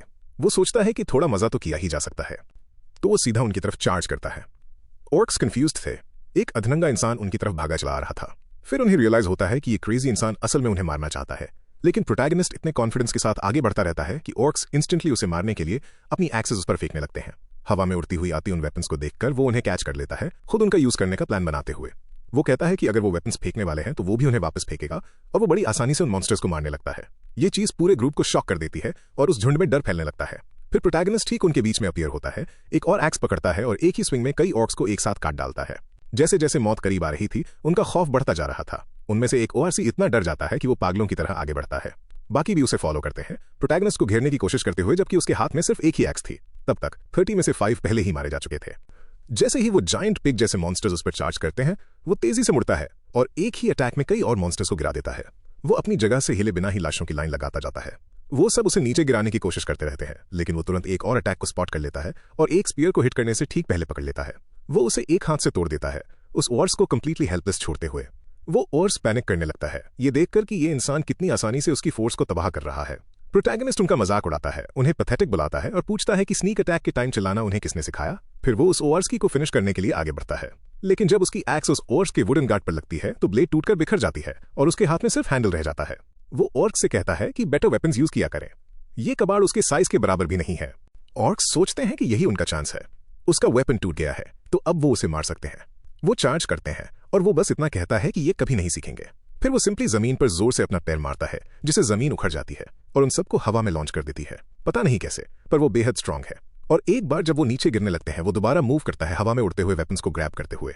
उन वेपन्स का यूज करके वो आसपास के हर ऑर्सी पर अटैक करता है। मोस्टली पैक तो वहीं पर वाइप आउट हो जाता है। वो तो उसका अटैक देख तक नहीं पाते। वो एक स्पीयर को घुमाता है और सीधा उनमें से एक के अंदर घोंप देता है। एक के बाद एक और ऑर्क्स को मारते हुए लाशों का ट्रेल पीछे छोड़ देता है। ये एक पूरी चेन में बदल जाता है और लास्ट सर्वाइवर कहता है कि ये बंदा इंसान हो ही नहीं सकता, शायद वही असली मॉन्स्टर है। लेकिन प्रोटैगनिस्ट तेजी से आगे बढ़ता है और उसका सिर धड़ से अलग कर देता है। और इसके साथ ही ऑर्क्स की ग्रुप का अनाहिलेशन मिशन क्लियर हो जाता है। उसे अचीवमेंट पॉइंट्स मिल जाते हैं और उसका लेवल भी अप हो जाता है। वो मैच के बीच में लेवल अप होने पर सरप्राइज था, क्योंकि यूजुअली एक्सपीरियंस गेम खत्म होने के बाद काउंट किया जाता है। शायद ये इसलिए था क्योंकि उसका लेवल अभी भी लो है। खैर जो भी हो, इसने उसकी मदद ही की। लेवल अप होने का मतलब है बेटर स्टैट्स। अपने ऑप्शंस चेक करते हुए वो कहता है कि अगर उसे कोई चीज बढ़ानी चाहिए तो वो मार्शल पावर होनी चाहिए। मार्शल पावर एक स्पेशल स्टैट है जो स्ट्रेंथ, एजिलिटी और वाइटैलिटी को कंबाइन करता है, तीनों को बैलेंस रखते हुए, और ये नॉर्मल स्टैट ग्रोथ से कम दुगना स्ट्रांग होता है। लेकिन ये वजह नहीं थी कि ये उसके लिए इतना मैटर करता था। एक बार जब मार्शल पावर 30 तक पहुंच जाएगा तो नेमलेस डिवाइन आर्ट का रास्ता खुल जाएगा। उसे इसकी जितनी जल्दी हो सके उतनी जल्दी जरूरत थी। लेकिन इस स्टैट का यूजुअली एक बहुत बड़ा ड्रॉबैक होता है। मार्शल पावर को नॉर्मल तरीके से बटन दबाकर नहीं बढ़ाया जा सकता। लेकिन जब वो इसे ट्राई करता है तो ये सच में बढ़ जाता है और ये उसे शॉक कर देता है। यूजुअली मार्शल पावर बढ़ाने के लिए रियल कॉम्बैट एक्सपीरियंस और हार्ड ट्रेनिंग की जरूरत होती थी। पॉइंट स्पेंड करने से सिर्फ उसके लिए उसका एप्टीट्यूड इंप्रूव होना चाहिए था। तो वो सोचता है कि ये सच में अमेजिंग है। उसे कोई आइडिया नहीं था कि ऐसा क्यों हो रहा है, लेकिन अगर ये ऐसे ही काम करता रहा तो चीजें बहुत आसान हो जाएंगी। तभी पास खड़ी एक आर्चर लड़की उस पर निशाना लगाती है। वो तुरंत नोटिस कर लेता है और डॉज कर जाता है, जिसे देखकर वो सोचता है कि क्या वो एक मैजिक एरो था। वो लड़की उसके डॉज करने पर एक्साइटेड हो जाती है, जबकि उसका साथी टैंक उसे एक लकी बास्टर्ड कहकर गाली देता है। वो कहती है कि उनके पास ज्यादा टाइम नहीं है तो उन्हें इसे अभी फिनिश कर देना चाहिए। टैंक एग्री करता है और उसे उनकी डील याद दिलाता है कि किल उसको नहीं मिलेगा जो लास्ट हिट लैंड करेगा। प्रोटैगनिस्ट को समझ आ जाता है कि उन्होंने टीम अप किया है और कहता है कि ऐसा कभी कभी होता है। मैप का एंड गोल सिर्फ एक सर्वाइवर छोड़ना है, लेकिन अलायंसेस बनाने के खिलाफ कोई रूल नहीं है। उनके एम्बलम को देखकर वो समझ जाता है कि वो कोरिया की टॉप 10 गिल्ड्स में से एक टर्टल गिल्ड से है। वो बता सकता था कि उनका सेटअप सॉलिड है, एक वॉरियर और एक आर्चर, क्लोज रेंज और लॉन्ग रेंज एक साथ। अगर वो सेम गिल्ड से हैं तो ये बात सेंस बनाती है। तभी सिस्टम अनाउंस करता है कि अब सिर्फ 60 सर्वाइवर्स बचे हैं और ट्यूटोरियल जल्द ही खत्म होने वाला है। प्रोटैगनिस्ट सरप्राइज था कि इतने सारे लोग पहले ही मारे जा चुके थे और उसे समझ आता है कि अब फाइट्स को अवॉइड करके भी सर्वाइव किया जा सकता है। लेकिन क्योंकि ये दोनों उसके पीछे आए थे, उसे लगता है कि उन्हें वो एक ईजी टारगेट दिख रहा है। उस वॉरियर की तो इतनी हिम्मत होती है कि वो प्रोटैगनिस्ट की तरफ पीठ दिखाकर उस आर्चर के साथ फ्लर्ट करने लगता है और कहता है कि वो उसे किल दे देगा अगर वो बाद में डिनर के लिए मान जाए। वो लड़की तुरंत उस बेवकूफ ऑफर को शट डाउन कर देती है। इसी बीच प्रोटैगनिस्ट अपनी रैंकिंग ओपन करता है और देखता है कि उसके पास 4 किल्स हैं, जो उसे फर्स्ट प्लेस पर मेंटेन रखता है, जबकि सेकंड प्लेस पर 3 किल्स हैं। वो कहता है कि ये सच में अच्छी बात है। वो इस गैप को और बढ़ाने के लिए इस फाइट का यूज कर सकता है। जब आर्चर उस एज गैप में फ्लर्ट करने के लिए टैंक को डांट ही रही होती है, प्रोटैगनिस्ट अचानक से उसके ऊपर आ जाता है और इसे इजीली किल कर देता है, ये सोचते हुए कि वो टेस्ट करेगा कि लेवल 6 मार्शल पावर असल में कितनी स्ट्रांग है। उससे सर्वाइवर काउंट 58 पर गिर जाता है, क्योंकि उसके एक और को मारते ही 2 और लोग कहीं और मर जाते हैं। टैंक फ्रीक आउट करने लगता है और पूछता है कि उसने ये कैसे किया, और फिर ऐसे ऑफेंड होने का नाटक करता है जैसे उसने किसी औरत पर अटैक करके पाप कर दिया हो, जबकि सच तो ये था कि वो खुद यहाँ उसे मारने का प्लान बनाकर ही आए थे। लेकिन प्रोटैगनिस्ट अचानक से उसके पीछे आ जाता है और उसकी पीठ पर एक हैवी स्ट्राइक लैंड करता है। उस बंदे को वो स्ट्राइक सच में फील होती है। फिर भी प्रोटैगनिस्ट नोटिस करता है कि कुछ तो गड़बड़ है। टैंक शेखी बघारता है कि टर्टल गिल्ड के exclusive B rank armour set से आप यही एक्सपेक्ट करोगे, और कहता है कि वो इनक्रेडिबली टफ है। वो आगे जोड़ता है कि ऐसे टूटे फूटे वेपन से उसका कुछ नहीं बिगड़ने वाला। प्रोटैगनिस्ट इसका जवाब बार बार अटैक करके देता है और टैंक उन अटैक्स की बारिश के नीचे गालियां बकने लगता है। उसे रियलाइज होता है कि प्रोटैगनिस्ट ठीक एक ही स्पॉट पर बार बार हिट कर रहा है, जब तक कि वो आखिर में आर्मर में एक होल पंच नहीं कर देता। प्रोटैगनिस्ट कहता है कि उसे कोई फर्क नहीं पड़ता कि वो एक औरत थी या बी रैंक आर्मर। क्या ये बंदा यहाँ खेलने आया था? वो उसे कचरा बुलाता है और कहता है कि उन्हें थोड़ी देर वहीं रुकना चाहिए था, और फिर उसे मार देता है। ठीक उसी वक्त 2 औरतें इस फाइट को देख रही थीं। ली रुयन कहती है कि ये सच में इंप्रेसिव था और साथ ही एक बहुत बड़ा रिलीफ भी। दूसरी औरत पूछती है कि उसका क्या मतलब है। रुयन कहती है कि राहत इस बात की है कि वो इंसान उसके पास समन नहीं हुआ। वो एडमिट करती है कि वो एलिमिनेट हो सकती थी और रैंकिंग्स में सेकंड प्लेस पर कभी नहीं टिक पाती। फिर वो उससे कहती है कि अगर वो कभी उस बंदे के साथ सेम मैच में आ जाए तो उसे उसको अवॉइड करना चाहिए। साफ तौर पर उसे ये सुनना पसंद नहीं था और रुयन ये नोटिस कर लेती है। वो उसे ये न भूलने को कहती है। अगर कोई और रास्ता ना बचे तो वो सिर्फ हार सकती है या उस बंदे को पहले नीचे गिरा सकती है। और अहम गयंग कहती है कि वो समझती है और उसे अवॉइड करेगी। लेकिन रुयन उसकी बात काटते हुए कहती है, ये कोई सजेशन नहीं है, ये एक ऑर्डर है। उससे फाइट करो और इन्फॉर्मेशन गैदर करो। तो वो दोबारा मान जाती है। लेकिन जब वो उस लड़के को देखती है तो कहती है कि पता नहीं क्यों वो उसे जाना पहचाना सा लग रहा है, जैसे उसने उसे पहले देखा हो। कुछ देर बाद एन गायोंग अपनी ब्लेड टेक्निक यूज करती है, जिससे हर तरफ साकुरा की पंखुड़ियां बिखर जाती हैं। वो अपने एस रैंक गिफ्ट के लिए जानी जाती है और ट्विन स्टार्स गिल्ड ने उसे बहुत अग्रेसिवली रिक्रूट किया था। वो लीग में सबकी एक्सपेक्टेशन से आगे निकल चुकी थी और इतनी जल्दी फर्स्ट प्लेस हारने वाली नहीं थी। लेकिन लोग कहते हैं कि ये तब सच होता अगर सियोंग जिहान वहां ना आया होता, और उसे अजीब लगता है कि क्या इस बात का कोई सेंस बनता भी है। वो अभी भी लेवल 2 पर फर्स्ट प्लेस में है, बिना किसी गिल्ड और बिना किसी ढंग के गियर के। टर्टल गिल्ड के मेंबर्स को यकीन ही नहीं हो रहा था कि उसके पास फटे हुए कपड़ों और नंगे पैर, बेसिकली निहत्थे होकर भी 6 स्किल्स थे। वो हैरान थे कि क्या लेवल 2 पर यह पॉसिबल भी है। इसी बीच प्रोटैगनिस्ट शांति से सबका सफाया करता जाता है, जबकि बाकी लोग बस यही पूछते रह जाते हैं कि आखिर ये बंदा है कौन। बाद में वापस आने पर सिस्टम अनाउंस करता है कि उसने ट्यूटोरियल में फर्स्ट प्लेस हासिल किया है। रिवॉर्ड के तौर पर उसका एक्सपी गेन 50% बढ़ जाता है। वो सीधा 3 लेवल्स जंप करता है और लेवल 6 पर पहुंच जाता है। लो लेवल्स पर इस तरह की ग्रोथ नॉर्मल है। सिस्टम ये भी नोट करता है कि जीपी ट्यूटोरियल का रिवॉर्ड नहीं है। सबसे पहले वो अपने सारे पॉइंट्स मार्शल पावर में डाल देता है, जिसे वो बढ़ाकर 9 कर लेता है। उसके बाद वो लीग रिजल्ट से मिला अपना टाइटल चेक करता है, जो कि ट्यूटोरियल क्लियर करने के लिए था। ये उसे 20% ज्यादा एक्सपी देता है, हालांकि सिर्फ लीग के अंदर ही। इस लिमिट के बावजूद उसे लगता है कि ये अभी भी बहुत जबरदस्त है। ब्रॉन्ज टाइटल उसके सारे स्टैट्स को भी 1 पॉइंट से बढ़ा देता है। चीजें अब काफी बढ़िया लग रही थी। 10 मार्शल पावर के साथ ब्रॉन्ज लीग उसके लिए आसान होनी चाहिए। सिल्वर प्रमोशन लेवल 25 पर शुरू होता है, तो अभी के लिए उसे बस स्ट्रॉन्ग बनते रहने की जरूरत है। तभी एक चीज उसे चौंका देती है। उसे याद आता है कि उसके पास अभी भी कोई क्लास नहीं है, लेकिन अब क्लास सिलेक्शन अवेलेबल था, क्योंकि बेसिक क्लासेस लेवल 5 पर अनलॉक हो जाती हैं। क्लासलेस प्लेयर्स के लिए ये एक बहुत बड़ा मोमेंट होता है। यहाँ 4 चॉइसेस थे: वॉरियर, आर्चर, मेज और सपोर्ट। अपनी पास्ट लाइफ में उसने वॉरियर चूज किया था। वो इस क्लास को अच्छे से जानता है, तो दोबारा वही चूज करने से प्रोग्रेस और आसान हो जाएगी। फिर भी रिग्रेशन ने उसे अचीवमेंट शॉप दिया था। उसकी वजह से वो जब चाहे वॉरियर क्लास को बाद में ऐड कर सकता है। इसमें सिर्फ 10,000 पॉइंट्स लगते हैं, तो अभी से वॉरियर क्लास क्यों ली जाए। ये ध्यान में रखते हुए वो ऐसी क्लास चूज करता है जो उसे बहुत पहले ही चूज कर लेनी चाहिए थी। कुछ देर बाद वो ब्रॉन्ज लीग गंगनम क्लास में ज़ॉम्बीज से भरे एक सी वाले एरिया में पहुंचता है। इस बार मिशन डिफेंस था। उन्हें टावर पर अपने पीछे रखे उस क्रिस्टल को प्रोटेक्ट करना था और सब कुछ ऊपर से देखना था। उनके नीचे एक बहुत बड़ी अनडेड की वेव खड़ी थी। जल्द ही 5 टावर्स पर अटैक होने वाला था। ऐसा लग रहा था कि एहन गायोंग ने इस बार भी वॉरियर क्लास ही चूज की थी, और वो कहती है कि एक गेम के लिए भी ये सब कितना डिस्गस्टिंग है। ज़ॉम्बीज सड़ रहे थे, उनकी लार टपक रही थी और वो बस किसी तरह एक दूसरे से जुड़े थे। और तभी और प्लेयर्स वहां अपीयर होते हैं। उसके पीछे खड़ा ग्रुप काफी एरोगेंट लग रहा था। वो कंप्लेन करते हैं कि सारे मैप्स में से उन्हें सिर्फ यही वाला मिला, और डिफेंस सेटअप के बारे में पूछने लगते हैं। गायोंग उन लोगों को गौर से देखती है जिनके साथ उसे काम करना था। वहां एल के गिल्ड से बी रैंक गियर वाला एक आर्चर था और एक मेज था जिसका किसी गिल्ड से एफिलिएशन नहीं था, पर इक्विपमेंट काफी शानदार थे। अभी तक सब ठीक ही था, पर उसके हिसाब से इस मैप का सबसे इंपॉर्टेंट रोल सपोर्ट का होता है। तभी सपोर्ट उनके करीब एक जोरदार क्रैश के साथ लैंड करता है। डिफेंस बैटल सब्र का इम्तिहान होती हैं, तो सपोर्ट का होना एब्सोल्युटली जरूरी होता है। यही वजह थी कि वो फ्रीज हो जाती है जब वो देखती है कि वो सपोर्ट और कोई नहीं बल्कि सियोंग जिहान है, जो अपने उन्हीं साधारण वर्कआउट वाले कपड़ों में बाहर निकलता है। हर कोई कंफ्यूज था। ये एक डिफेंस मैप है और उसने सपोर्ट पिक किया था। सिर्फ 20 मिनट पहले सिस्टम ने उसे वार्न किया था कि ये क्लास उसे सूट नहीं करती। यहां तक कि उसने पूछा भी था कि क्या वो श्योर है, लेकिन भले ही वार्निंग्स हो या ना हो, उसके पास पहले सपोर्ट चूज करने का सिर्फ एक ही रीजन था। फिर क्लास सिलेक्शन कंफर्म होता है और वो सच में एक सपोर्ट बन जाता है। वो एक्सप्लेन करता है कि सपोर्ट चूज करने से डिवाइन पावर स्टैट अनलॉक हो जाता है, जो बाद में एक नए यूनिक स्टैट को अवेकन करने की है। प्रॉब्लम यह है कि डिवाइन पावर को बढ़ाना बहुत मुश्किल है।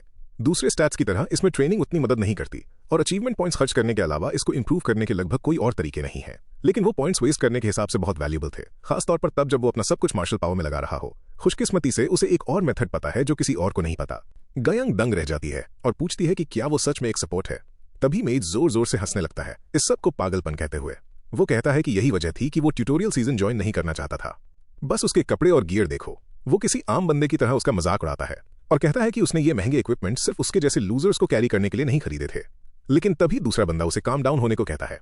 मेज उसे इग्नोर करता है और बोलता ही जाता है कि कोई भी देख सकता है कि वो कितना बड़ा मैस है। वो कहता है कि उसे इस सब से बाहर रखें, वो इसमें पार्टिसिपेट नहीं करेगा। वो इसे अकेले ही हैंडल कर सकता था शायद। गायोंग सोचती है कि ये बंदा कुछ ज्यादा ही लाउड है और खुद से पूछती है कि उसे ही इस ट्रोल के साथ क्यों फंसना था। ये मिशन अब और भी मुश्किल हो गया था। तभी शौक के मारे वहां सब शांत हो जाते हैं। मेज चिल्लाने लगता है और प्रोटैगनिस्ट को उसे छोड़ने के लिए कहता है, क्योंकि प्रोटैगनिस्ट ने उसे ऑलरेडी पकड़कर एक ही हाथ से ऊपर उठा लिया था। क्योंकि ये बंदा अपनी हद पार कर रहा था, इसलिए एमसी ने एक्शन लेने का डिसाइड किया था। वो सीधा उसे उस टावर से नीचे फेंक देता है, उन ज़ॉम्बीज की भीड़ के बीच।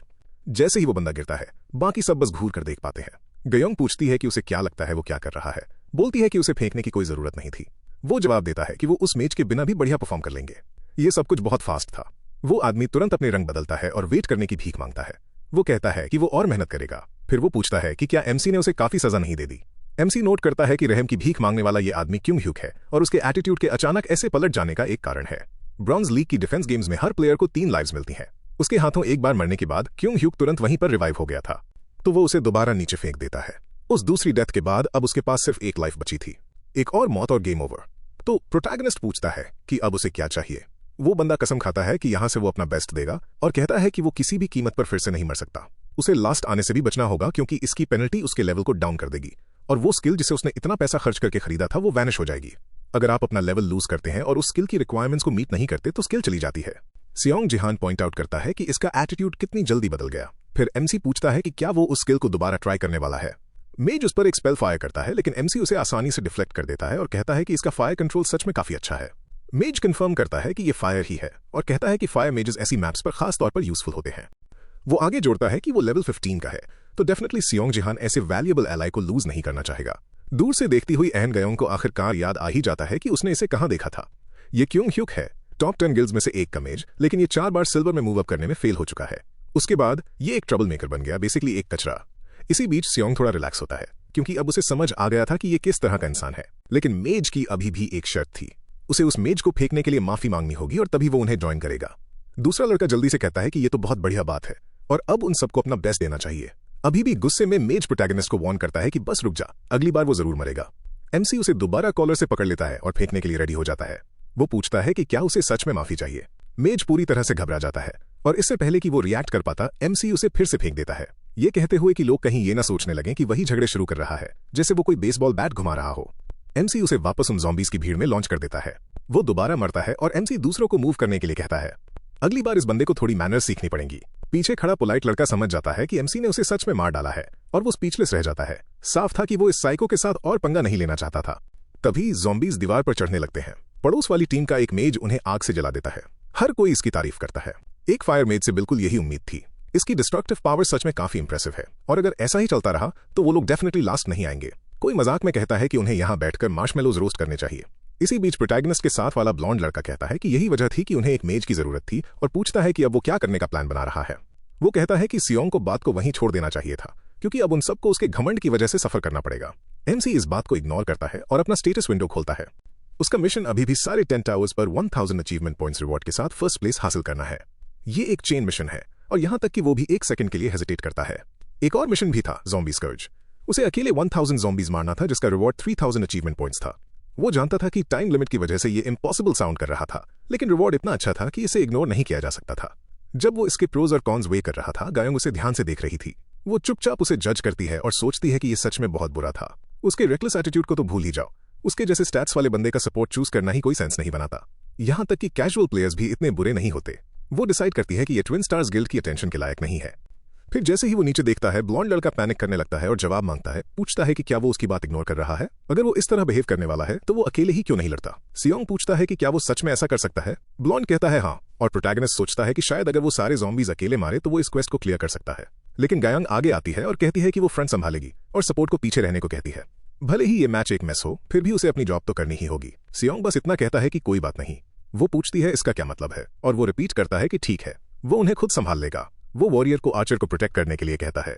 जब वो लोग अभी भी बहस कर रहे थे, एक रेड ज़ॉम्बी जिसका सिर बहुत बड़ा था टावर के एज पर चढ़ जाता है। ब्लॉन्ड तुरंत कहता है कि ये एक ब्लड ज़ॉम्बी है, नॉर्मल ज़ॉम्बीज की तरह नहीं।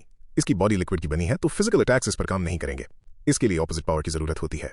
लेकिन इससे पहले कि कोई रिएक्ट कर पाता, ज़ॉम्बी सियोंग पर चार्ज करता है।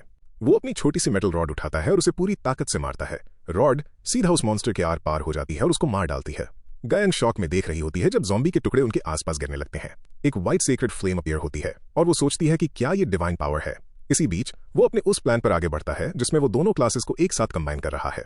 जैसे जैसे और ज़ॉम्बीज अटैक करते हैं, वो सिर्फ उस रॉड से उन सबको गिराता जाता है। फिर वो नीचे जाता है और अपनी अब्सर्ड स्टाफ स्किल्स से उन सब का सफाया करने लगता है। वो खुद मानता है कि उसे नहीं पता वो इसे फिनिश कर पाएगा या नहीं, पर उसको कोशिश जरूर करनी है। जब तक वो दोबारा ऊपर चढ़ता, वो रिक्वायर्ड 1000 में से 6 ज़ॉम्बीज मार चुका था और सीधा अनडेड की उस भीड़ में चार्ज कर रहा था। वो एक के बाद एक उन्हें स्मैश करता जाता है। ज्यादातर तो एक ही हिट में ढेर हो जाते थे। उसका किल काउंट तेजी से बढ़ रहा था, लेकिन अभी वो सिर्फ 26 पर था। गायंग को रियलाइज होता है कि ब्लड ज़ॉम्बीज पर फिजिकल अटैक्स काम नहीं करेंगे, तो उसका प्लान है कि पहले वो उन सबको जमा करेगा और फिर धीरे से अपनी डिवाइन पावर रिलीज करके उन सबका एक साथ सफाया करेगा। बाकी सब बस आंखें फाड़े देख रहे थे। ये सपोर्ट तो पूरी तरह से इनसेन था। ब्लड सोचता है कि अगर सियोंग जिहान इतना बढ़िया खेल रहा है तो किसे फर्क पड़ता है अगर वो थोड़ा रूड है। ऐसे बंदे की तो रिस्पेक्ट होनी चाहिए। गायंग भी स्पीचलेस थी। उसका डिवाइन पावर को इतनी परफेक्टली बिना वेस्ट किए कंट्रोल करते देखकर उसका मुंह खुला रह जाता है। उस लेवल का कंट्रोल पॉसिबल ही नहीं होना चाहिए था। और जो चीज उसे सबसे ज्यादा शॉक करती है वो ये थी कि हर एक स्ट्राइक ठीक उन ज़ॉम्बीज के हेड पर लग रही थी। ज़ॉम्बीज एक एक करके गिरते जाते हैं और वो 210 किल्स तक पहुंच जाता है इस कंडीशन को मीट करते हुए। वो उस अदर वर्ल्ड रेलिक को पूरी तरह से समझ चुका था और उसकी डिवाइन पावर बढ़कर 7 हो चुकी थी। वो हंसने लगता है। उसने अपनी डिवाइन पावर बढ़ाने का एक अलग ही तरीका निकाल लिया था। वो कहता है कि ये मेथड बिल्कुल परफेक्ट है। उसे याद आता है कि रेलिक्स आखिर होती क्या है। Secret items. पीछे 2010 में जब अर्थ का ट्यूटोरियल शुरू हुआ था तब ये पागलों वाली कीमत पर बिकती थी क्योंकि लोगों को लगता था कि इनमें कोई सीक्रेट छिपा है। लेकिन 10 साल बाद भी जब किसी को कुछ नहीं मिला तो इनकी वैल्यू गिरती चली गई। अदर वर्ल्ड रेलिक को तो खास तौर पर यूजलेस समझा जाता था, इसलिए ज्यादातर लोग यहां तक कि इनके एग्जिस्टेंस के बारे में भी नहीं जानते थे। फिर भी एक बार सोफिया ने उसे बताया था कि उसने एक अदर वर्ल्ड रेलिक की मदद से अपनी डिवाइन पावर बढ़ाई थी। वो अमेरिका की रैंक 3 प्लेयर थी तो उसने ध्यान दिया था। उस बात ने सियोंग को शॉक कर दिया था। उसने उसे बताया था कि रेलिक की वजह से उसकी डिवाइन पावर इवॉल्व हुई थी, पर उसने ये भी कहा था कि ट्यूटोरियल एंड होने के बाद ये काम नहीं करेगी। प्रोटैगनिस्ट ने सोचा था कि क्या ये सच में पॉसिबल है। सोफिया ने जवाब दिया था कि ऑफ कोर्स ये पॉसिबल है, वरना वो एक सेंट कैसे बनती। उसके हिसाब से अगर आप सही कंडीशंस में रेलिक को यूज करते रहो तो आपकी डिवाइन पावर बढ़ सकती है। हर रेलिक के अपने कुछ अलग रूल्स होते हैं। सियोंग हैरान था कि लगभग किसी को इतने आसान मेथड के बारे में नहीं पता था। सोफिया ने कहा कि ये सेंस बनाता है क्योंकि भले ही किसी ने रूमर सुना हो, अदर वर्ल्ड रेलिक्स मिलना ही इतना मुश्किल था। उसे रियलाइज होता है कि ये सिर्फ ट्यूटोरियल पीरियड में ही काम करती थी और इसी वजह से वो उन सारी रेलिक्स को अपने लिए रख सकी थी। फिर उसे कुछ और भी याद आता है। उसके पास कुछ ऐसी एक्सक्लूसिव इन्फॉर्मेशन थी जो किसी और को नहीं पता थी। एक और इंसान था जो अदर वर्ल्ड रेलिक्स खरीद रहा था और एमसी गेस करता है कि शायद उस प्लेयर को भी ये सीक्रेट पता था। स्वॉर्ड पैलेस पेंटहाउस रिटर्न होने के बाद उसने इसे लिख लिया था। वो नोट करता है कि वो सभी अदर वर्ल्ड रेलिक्स थे और ज्यादातर एम्प्टी थे क्योंकि उनकी डिवाइन पावर पहले ही अब्सॉर्ब हो चुकी थी। ये चीज एक्सप्लेन करती थी कि वहां आखिर हुआ क्या था। वो दूसरा प्लेयर जो इन रेलिक्स को कलेक्ट कर रहा था वो दूसरी सेंट थी जिसे वो जानता था, उसकी बड़ी बहन सिवा। उसे याद आता है कि सिवा यून सेजन और गायन के साथ कोरिया की बेस्ट सपोर्ट्स में से एक और सच में एक हीरो थी। उसकी मौत अब बस एक पास्ट बन चुकी थी। अपनी बहन द्वारा छोड़ी गई इन अदर वर्ल्ड रेलिक्स के बारे में सोचते हुए उसे वो मेटल रॉड मिली थी। इसके डिस्क्रिप्शन में लिखा था कि एरिड्स के हेड्स पर मारने से डिवाइन पावर बढ़ेगी। इसे यूज करने का तरीका सिंपल था और भले ही इसका रैंक गिर चुका था और अब इसमें अब्सॉर्ब करने के लिए कोई डिवाइन पावर नहीं बची थी, ये अभी भी उतनी ही स्टर्डी थी, चीजों को तोड़ने फोड़ने के लिए परफेक्ट। गायंग एडमिट करती है कि उसकी फिजिकल स्किल वाकई में कमाल की है, पर वो पूछती है कि क्या सच में ऐसा कुछ पॉसिबल भी है क्योंकि इस लेवल का एनर्जी कंट्रोल बिल्कुल सेंस नहीं बनाता। ब्लॉन्ड कहता है कि ये इनक्रेडिबल है, दूसरे टावर का वॉरियर पहले ही गिर चुका है, फिर भी उन्हें रैंक 5 जैसा हाई रैंक मिल गया। फिर वो पूछता है कि वो फाइट में हेल्प क्यों नहीं कर रहे, पर जब वो वहां डिस्ट्रैक्टेड खड़ा था गायंग उसे एक ज़ॉम्बी द्वारा काटे जाने से बैरली बचा लेती है। एमसी अभी भी ज़ॉम्बीज मार रहा था। वो पीछे देखता है और सोचता है कि ये क्या था। उसे पता था कि उस लड़की में कुछ जाना पहचाना जरूर है। फिर अचानक से उसको क्लिक होता है, ये प्लम ब्लॉसम सोर्ड है, ये आन गायंग है। एक टाइम पर इसे सोर्ड किंग बनने का स्ट्रॉन्ग कैंडिडेट समझा जाता था, पर इसकी स्टोरी बहुत बुरे तरीके से एंड हुई थी। ये सेजिन के हाथों मारी गई थी। अब सियोंग सोचता है कि शायद वो चांस से इस प्लम ब्लॉसम सोर्ड को बचा ले। गायंग उसे आवाज लगाते हुए पूछती है कि क्या वो बैटल में ज्वाइन कर सकती है। अगर वो साथ मिलकर लड़ें तो वो एक हायर रैंक के लिए एम कर सकते हैं। वो अपना स्टेटस विंडो खोलता है और रैंक 5 पर अपने 398 किल्स देखता है। अभी भी बहुत आगे जाना था और टाइम बहुत कम बचा था। फिर भी अगर वो सच में प्लम ब्लॉसम सोर्ड है तो उसके बिना भी वो बस यहाँ खड़े रहने के अलावा और भी बहुत कुछ कर सकती है। तो वो मान जाता है और उसे ऊपर वाला हिस्सा संभालने के लिए कहता है। फिर वो वहां से नीचे कूद जाता है जिसे देखकर दोनों दंग रह जाते हैं। वो सिर्फ अपने खुले मुंह के साथ उसे गिरते हुए देख पाते हैं। सियोंग रॉड में सीक्रेट एनर्जी पोर करता है, इसे एक्टिवेट करता है और सब कुछ एक जगह जमा करके डेटोनेट कर देता है। जैसे ही वो लैंड करता है एक मैसिव शॉकवेव ब्लास्ट होती है जो कि अनडेड्स की एक ह्यूज तादाद को हवा में उड़ा देती है। ब्लॉन्ड तो एमसी की इस मूव को देखकर पूरी तरह हिला हुआ था। ये सच में इनक्रेडिबल था। उन्होंने फर्स्ट प्लेस हासिल कर लिया था, सर्वाइवल मिशन क्लियर कर लिया था और 10 टावर्स पर फर्स्ट रैंक लाने का क्वेस्ट भी कंप्लीट कर लिया था। सियोंग कहता है कि रिवॉर्ड वाकई में वर्थ इट था, खास तौर पर इसलिए क्योंकि उसने 1500 ज़ॉम्बीज मारे थे जबकि उसे सिर्फ 1000 की ही जरूरत थी। इसके साथ ही गेम खत्म हो जाता है। ब्लॉन्ड भाग कर आता है, एमसी की तारीफ करता है और उस सब के लिए थैंक यू बोलता है। वो कहता है कि जब वो और स्ट्रांग हो जाएगा तो वो इस सब को दोबारा करेगा और उन्हें कैरी करने के लिए वो बार बार थैंक यू बोलता रहता है। इसी बीच प्रोटैगनिस्ट सोचता है कि क्या वो मिशन दोबारा अपीयर होगा। ब्लॉन्ड उससे अगली बार टीम अप करने को पूछता है और गायंग डिसबिलीफ में नीचे देखती है, ये सोचते हुए कि ये कितना रिडिकुलस था कि एक अनएफिलिएटेड प्लेयर जो कि एक सपोर्ट था और लेवल में उससे भी नीचे था, उसने इतने ढेर सारे दुश्मनों को अकेले ही मार दिया। वो सोचने लगती है कि क्या ये कोई गेम बग है। सियोंग कहता है कि वो पहले जाएगा और सब वहां से निकल जाते हैं। वो ऑलरेडी अपना रिवॉर्ड लेने के बारे में सोच रहा था। जब गायंग उसे आवाज लगाती है वो सोचता है कि ये उससे क्यों बात कर रही है। क्या वो उसे जानता है? उसे नहीं लगता कि वो दोनों पहले कभी मिले हैं। गायंग सोचती है कि उसे उससे बात करनी ही पड़ेगी। उसके टैलेंट को देखते हुए और जो कुछ भी उसने इन 2 ट्यूटोरियल्स में दिखाया है वो कोई ऐसा बंदा है जिसकी ट्विन स्टार्स गिल्ड को तुरंत जरूरत है। तो ट्विन स्टार्स की प्लेयर होने के नाते वो सीधा उससे उसका नंबर मांगती है। उसका मतलब उसे एक रिक्रूटमेंट ऑफर देने से था, पर वो असल बात बोलना ही भूल जाती है और जो कुछ उसने अभी कहा उस बात पर फौरन एम्बैरस हो जाती है। सियोंग दोबारा पूछता है कि वो क्या बात कर रही है। उसका चेहरा बिल्कुल लाल हो जाता है और वो इसे ठीक करने की कोशिश करती है। उसे रियलाइज होता है कि उसने सब कुछ कितने गलत ऑर्डर में एक्सप्लेन किया है। उसके हेड में प्लान ये था कि पहले उससे मिलकर बाद में नंबर ले लेगी, पर वो बीच के काफी स्टेप स्किप कर गई। तो वो जल्दी से एक्सप्लेन करती है कि वो ट्विन स्टार्स गिल्ड से है और ये एक रिक्रूटमेंट ऑफर है, पर एमसी सीधा इनकार कर देता है। वो कहता है कि उसे अभी अपना नंबर याद नहीं है, जिसे सुनकर वो हैरान रह जाती है। फिर वो कहता है कि अगर वो दोबारा मिले तो वो उसे जरूर बता देगा और अलविदा कहकर चला जाता है। वो आगे बढ़ जाता है और गायंग पीछे खड़ी ये सोचती रह जाती है कि मुझे अपना नंबर याद नहीं है, ये भला कैसा बहाना हुआ। फिर वो सोचती है कि क्या उसने अभी उसे रिजेक्ट कर दिया। वापस रियलिटी में सियोंग पूरी तरह से शांत है। अब जब वो इस बारे में सोचता है तो उसे याद आता है कि उसने बहुत लंबे टाइम तक एक अमेरिकन फोन नंबर यूज किया था, तो उसे सच में अपना कोरियन नंबर याद नहीं था। और ऐसा भी नहीं है कि वो अपना खुद का नंबर किसी दूसरे से पूछ सके। फिर भी इंपॉर्टेंट बात यह है कि उसे एक रिक्रूटमेंट ऑफर मिला। लगता है कि वो कुछ लोगों की नजरों में तो आ गया है। वो सोचता है कि वो उस लड़की का नंबर ले सकता था, पर उसका अभी गिल्ड ज्वाइन करने का कोई प्लान नहीं है। तो वो अपना स्टेटस विंडो खोलता है। अभी जो मैटर करता है वो है उसका रिवॉर्ड। उसका लेवल 2 अप हो गया था और उसे डिवाइन पावर के बूस्ट के साथ 1500 जीपी भी मिल गए थे। ये बिल्कुल भी बुरा नहीं था। वो जीपी शॉप ओपन करता है और जल्दी ही देख लेता है कि 1500 पॉइंट्स किसी भी relic को खरीदने के लिए काफी नहीं है। 2020 में भी प्राइसेस थोड़ी लो होती, पर इतनी लो नहीं कि वो खरीद सके। तो वो घर जाकर अपनी बहन के स्टोरेज को एक बार और चेक करने का डिसाइड करता है। वापस आते ही वो ठीक वहीं जाता है, लेकिन जैसे ही वो अंदर कदम रखता है उसे कुछ गड़बड़ लगने लगती है। फिर उसकी नजर एंट्रेंस पर रखे एक जूते पर पड़ती है और वो डर से जम जाता है। हर किसी को रिग्रेट्स होते हैं और 2 बार जिंदगी जीने के बाद उसके पास किसी से भी ज्यादा रिग्रेट्स थे। उसकी बॉडी कांपने लगती है। उसे यकीन ही नहीं हो रहा था कि ये सब सच में हो रहा है। सबसे बड़ा पछतावा जो वो कैरी कर रहा था वो ये था कि वो किसी अपने सबसे अजीज को बचा नहीं पाया। अंदर एक लड़की इस बात पर सरप्राइज थी कि वो इतनी जल्दी उठ चुका है। वो बाहर वेट कर रही थी और उससे उसके हैंगओवर के बारे में पूछती है।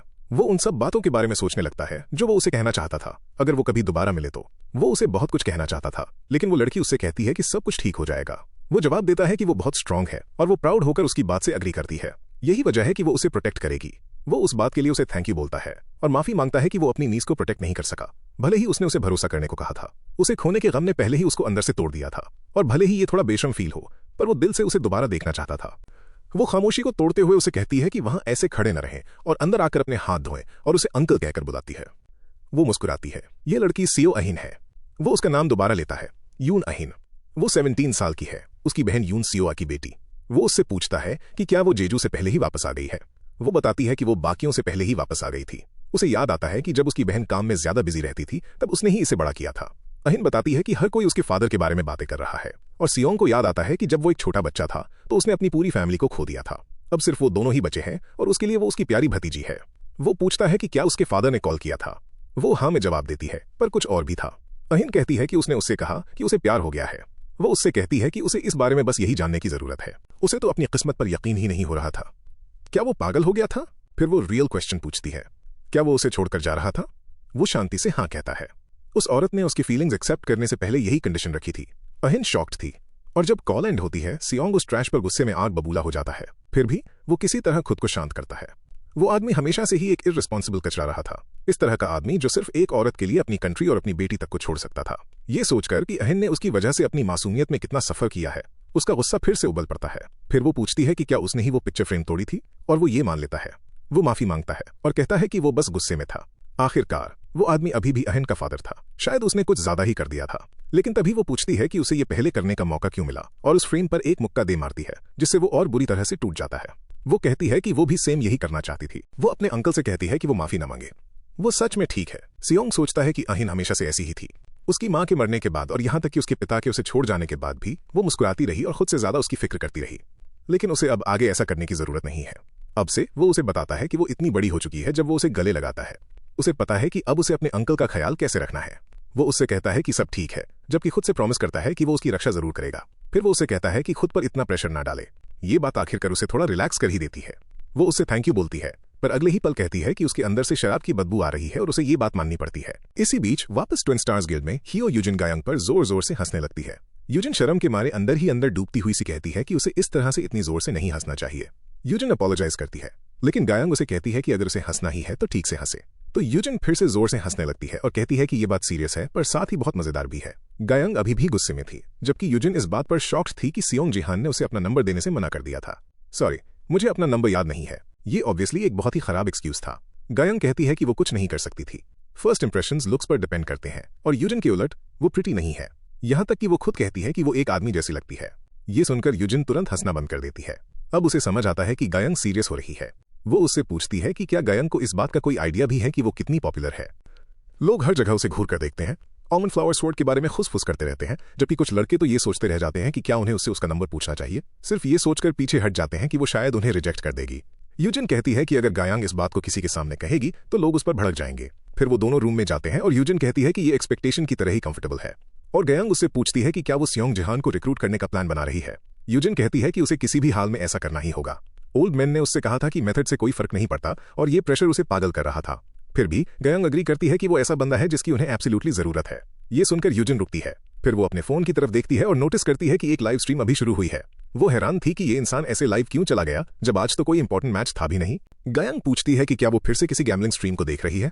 यूजिन फौरन काउंटर करती है कि ये गैम्बलिंग नहीं बल्कि स्ट्रैटेजी एनालिसिस है। गायांग को उसकी बात पर भरोसा नहीं होता। फिर उन्हें रियलाइज होता है कि ये है कौन। कैमरा के सामने सियोंग जिहान खड़ा था। वो स्ट्रीम को लाइव है या नहीं ये चेक करता है और अहन बताती है कि फोन पर सब ठीक लग रहा है। गायांग उससे पूछती है कि क्या ये वही प्रेडिक्शन स्ट्रीम है जो यूजिन हमेशा देखती है, पर यूजिन इस बात को साइड कर देती है। जो चीज मैटर करती थी वो ये थी कि सियोंग जिहान ने अपना इंट्रोडक्शन स्वॉर्ड किंग के ब्रदर इन लॉ के रूप में दिया था, जिसने सबको दंग कर दिया था। वो एग्जैक्टली सड़क पर ही शूट कर रहा था और अहन को 1 सेकंड के लिए पीछे हटने को कहता है। वो हट जाती है। फिर वो अपनी टांग उठाता है और अपनी होली पावर को बुलाते हुए ठीक उस स्पॉट को एम करता है जहां स्वॉर्ड किंग का मेमोरियल स्टैचू रखा था और उसे पूरे बेस के साथ क्रश कर देता है। देखने वाले सभी लोग म्यूट रह जाते हैं। उसने अभी अभी उस मॉन्यूमेंट को तोड़ दिया था और इतना भी उसके लिए काफी नहीं था। वो अपने मुक्के को पीछे खींचता है, फिर उस स्वॉर्ड को और भी बुरी तरह से तोड़ देता है।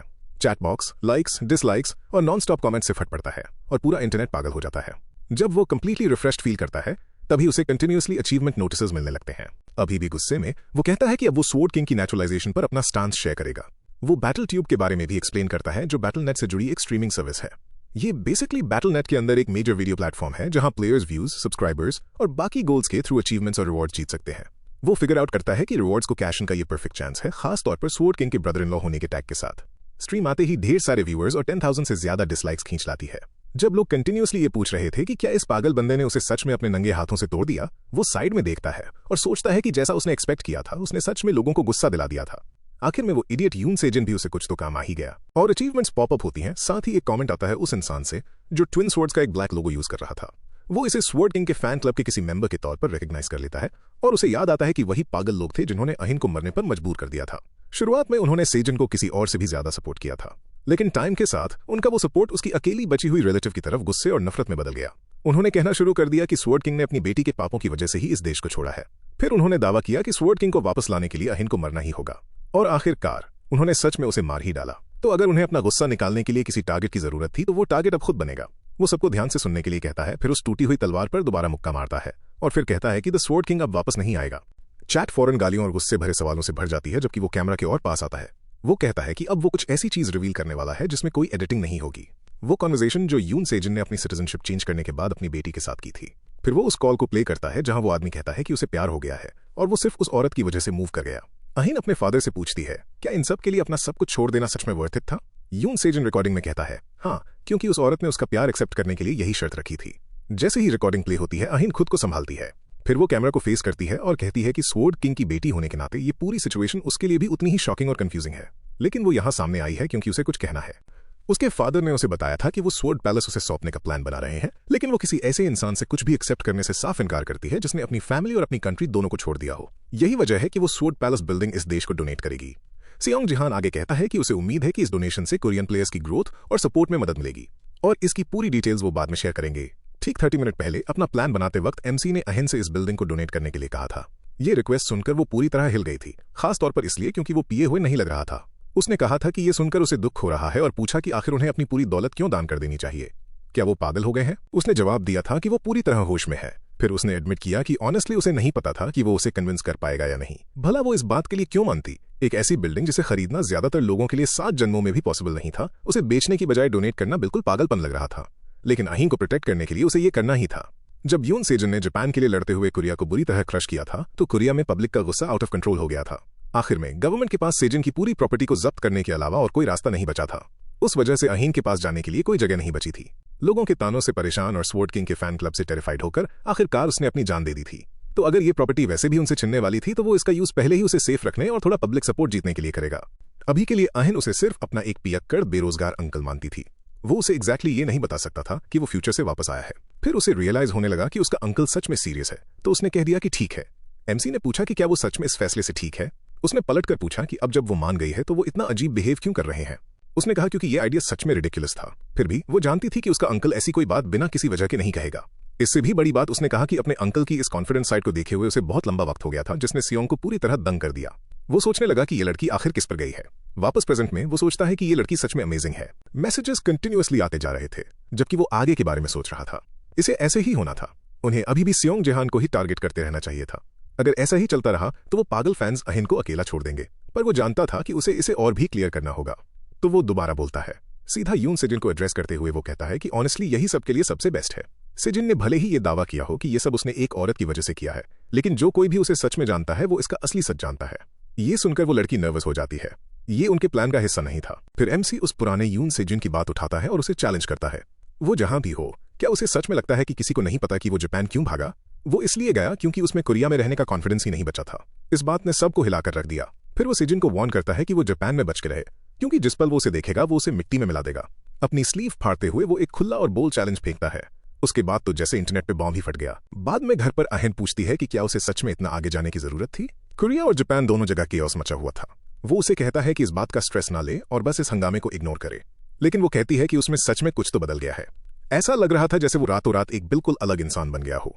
वो मजाक में कहता है कि ऑफकोर्स वो अलग लग रहा होगा। एक बार मर के पास में वापस आने के बाद कोई सेम कैसे रह सकता है? फिर वो बात घुमाने की कोशिश करता है और पूछता है कि क्या वो सच में उसे पिछले कुछ दिनों से एक पियक्कड़ लूजर लग रहा था। वो पूछती है कि वो इस बात को अभी क्यों उठा रहा है।